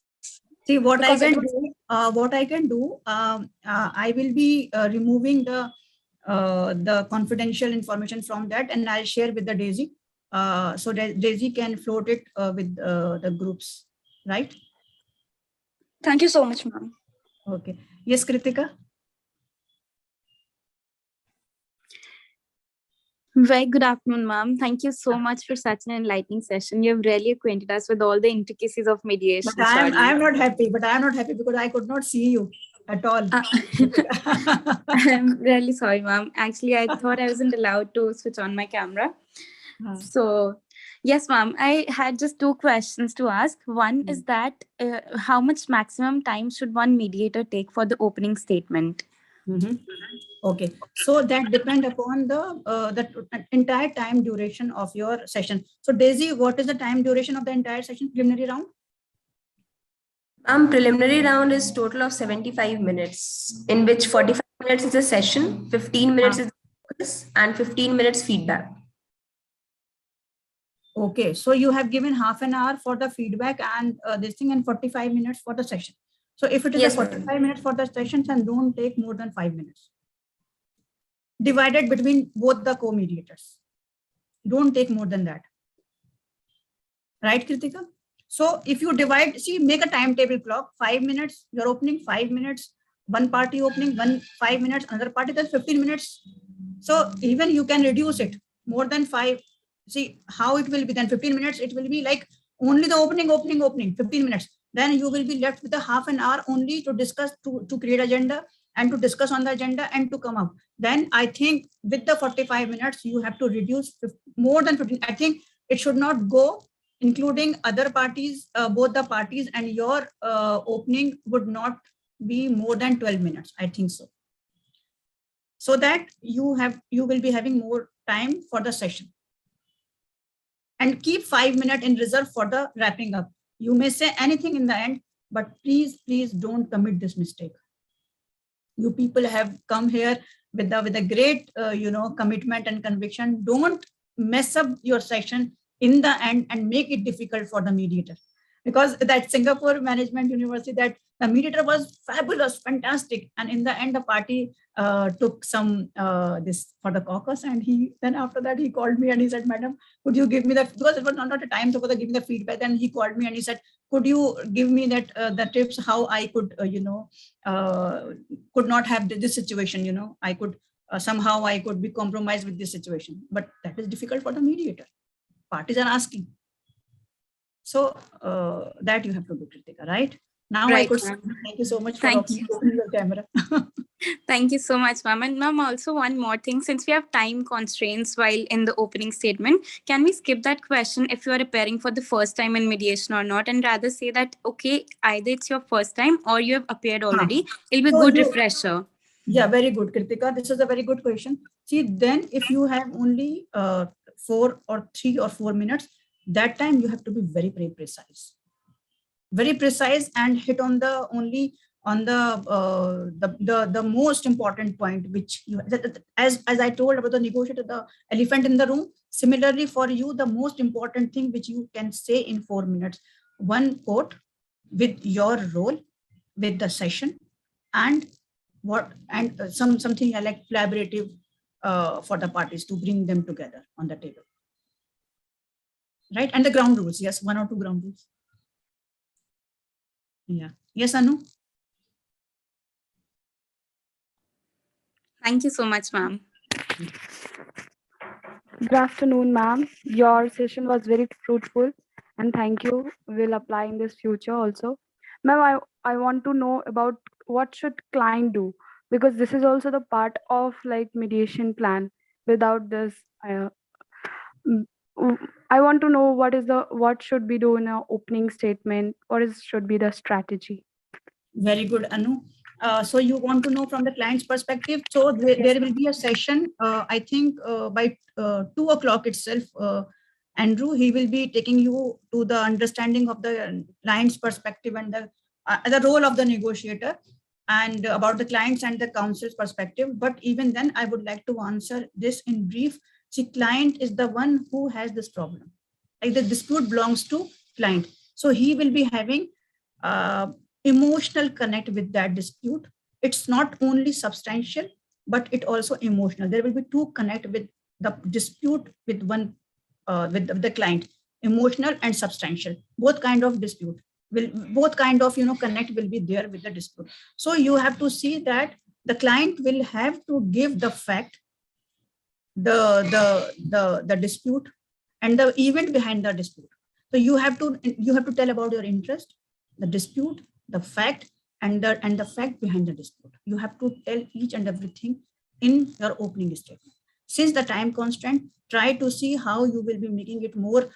You have to show that how difficult it is and how difficult situation you are going through just because of this dispute. Even then, I'm here to collaborate, and you have to show your collaborative approach in each and everything, not only in the opening statement, but whenever you are ending up in anything, either it is discussion of agenda, either it is opening statement, either it is issue, telling your issues and all, please end up with the note, very positive note, and as if you want to collaborate, right? Okay, ma'am. Thank you, ma'am. And one more thing, see, because this is the time constraint session, so I am available on the LinkedIn. If you need some more help from me, I'll be assisting you. No problem in that. You can reach out to me, right, to understand more on that. There is no problem. I'm always always there for students. No problem, right? Yes, Udam.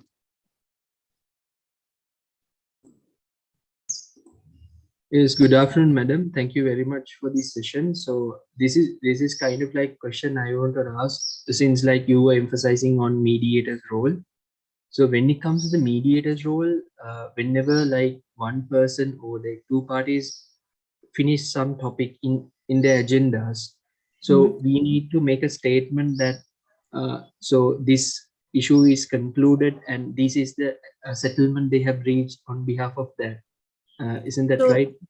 So you, if I understand correctly, Udam, so you are asking in the end, once the agenda is being discussed and you have come up with the resolution, so how to write settlement agreement, or you are asking me that how to create agenda?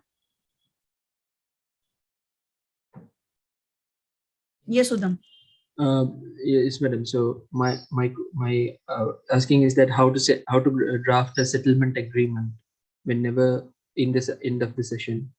Okay, so suppose if you have come up with the agenda and those agenda, suppose 1, 2, 3 agenda, those agenda is being completed, and after completing those agenda, you can ask both the parties that okay, so these were the outcome of this or the settlement which we have come today. So you can go again and summarize all the points which you have decided and which the options you have developed, and you agreed on what all the options. You have to summarize back and you have to give an overview, and you said, okay, based on that, I will be preparing my settlement agreement, and that will be sent across to both the parties, because there is no point to draft and to show. So in that condition, you will be only summarizing, and you have to tell that this is the point, and on this point parties have agreed. Congratulations to both the parties, and based on that you can conclude in the end. Madam, I do have another question. So yes, in the mediation proceedings, sometimes in competition settings, sometimes clients are said to be play a more active role than counsel. So counsel sometimes comes up whenever there is a clarification of law or some kind of procedural issue in the mediation session. So how to like be an active participant in mediation session in a competition setting? Like what kind of strategies you would suggest for a competitor in a competition? See, if it is your strategy that the mediator, that the client will not take much important role, or client will be on the back seat and the counsel will be on the front seat, see, that is a bad strategy. One thing I would like to say, because this is not litigation where the client will be back seat and the counsel will be on the front seat. This is the mediation competition. This problem belongs to parties, and parties has to come and take the front seat. But in some cases, like where in how to find out the interest, because parties have no idea how to find out the interest, and the parties are going to decide something which is not in their interest, which is not favorable, then counsel can take lead. And there are few legal aspects or interest-based things, and more on the how to create integrative bargaining and how to come up with the integrative model. So on that, I think the lawyers or the counsels has to take the front seat. But generally, always, if you are a client, then don't give the front seat to the client unless it is otherwise, required. Okay, madam. Thank you very much for based on your problem. That based on your problem is the problem is more towards the towards the interest and towards the role of the counsels are very important. Is the corporate thing. Then you have to give more. The counsel can take very active role, but generally it's the client who are taking lead into this. Thank you very much, madam, for the clarification. Hope to see you soon. Yeah. Yes. Any other question? We are actually moving beyond the timing. Sulekha, I think you're the last one to ask. Please keep it very short. Yeah. Hi, ma'am. Thank you so much for the informative session. I just want a little clarification on BATNA. You said BATNA is something when the dispute is not settled. So what next plan of action will do? Yeah. So yes. I couldn't. So instead, what I think BATNA could be what I can get in when the dispute is, what I can actually get best. As in, if I could have got the bottle, that would have been the best, right? Instead of buying it from somewhere else. That is your deal. That is your deal. That is your deal. But BATNA is if I will not get this deal done, then what is in my hand? So suppose if you have to write down the BATNA, you may say in that bottle condition that you may say that I'll buy something else, or I'll go on the way, I'll buy some flowers and all. You can have all these alternatives in your hand. But if you say in many conditions, people in real time mediation, people say I'll go to the court. So that will be their best alternative, that I'll go to the court. And right now the people are coming up with the social media threats also, that they say, if this will not happen, I'll post it on the social media. I'll do it like this. I'll come with the dharnas and what you call these strikes and all. See, these are all your BATNA. So suppose if you are going to the court, that is also your BATNA. If you will be going for the strike, that is also your BATNA in different cases, I'm saying, right? So BATNA is not if this deal will if I may interject. Sorry? If I may interject. So just an example, if mediation is not working out and going to court, won't that be detrimental for me? So how is that best for me? I am not able to understand where you are coming from. See, number one is, suppose if I am doing one deal with you, there will be always alternative. If I am buying anything, if this will not happen here, I will be also always having my alternatives. The list of alternatives, that is called ATNAs. So there may be 100, or there may be 50, there may be 10, or there may be 5 ATNAs, right? Out of that ATNAs, you have to find out what is the best one. So suppose if then that bottle condition, which I told about the Akansha and Priya. So if suppose the Priya has to sell, she will be, if it's her, that will be her weak BATNA, if she has to sell. So one party will be having weak BATNA and one party will be having very strong BATNA. So, ma'am, won't that be VATNA then worst alternative? VATNA will be the worst. The worst is that I am not doing anything. I am not taking anything for the ma'am. All right, ma'am. Thank you so much. I'll go and I'll say, madam, I'll be giving you your gift on the next meeting. So that will be my worst alternative. But that will be, see, another condition that will be good for me, because the presence is the best gift. So it will be taking as a different aspect. And one thing to all the participants in the end, I would like to say that a mediation which end up with a new deal is always a good mediation. So try to create or claim, not only claim, try to create value and end up your session. See, there will be clue in your problem that there can be another deal which can happen. So try to find out that deal, try to create that kind of atmosphere and end up your mediation with new deal. That is called the future relationship, right? So Sulekha, if you want to know more, you can either call me or you can connect with the LinkedIn, because I understand Daisy is looking me with the popping eyes, so I can't take much time more now. Yeah. And I think this will be discussed by Andrew Goodman. He's good at it. He's my faculty in many courses. So he will be taking you more on that. Okay, over to you, Daisy. Thank you so much, ma'am. So much for giving so much time today in this session since morning. And we are having an afternoon session as well, starting from 2 p.m. with Andrew Goodman sir and Andrew Miller sir, who will be highlighting on the role of negotiators in the cross-border perspective of mediation. Thank you, ma'am, for joining and disseminating such an ample amount of knowledge to all the participants. We will always also request you to second session, which is scheduled from 2 p.m. if possible. I'll be there with Andrew also. He has told me that you'll be there. Yeah. Yes. Thank you so much, ma'am. So I request the participants to take a break of 15 minutes. We'll restart at 2 p.m. And from 2 p.m. to 3 p.m. we have 2 sessions, and then 3 p.m. we have a mock mediation to represent in front of you how the mediation session will go on the day, like a mock mediation. And the case for the mock mediation has also been shared with you. And after that, we'll have a brief, review of the competition this time, 3rd edition. What all have we added new? How far have we reached? What is the format of this competition? Everything will be discussed in detail. So stay tuned with us in the next session, which is the forenoon session as well, from 2 p.m. onwards. We are looking forward to have an interaction with each one of you. Thank you so much.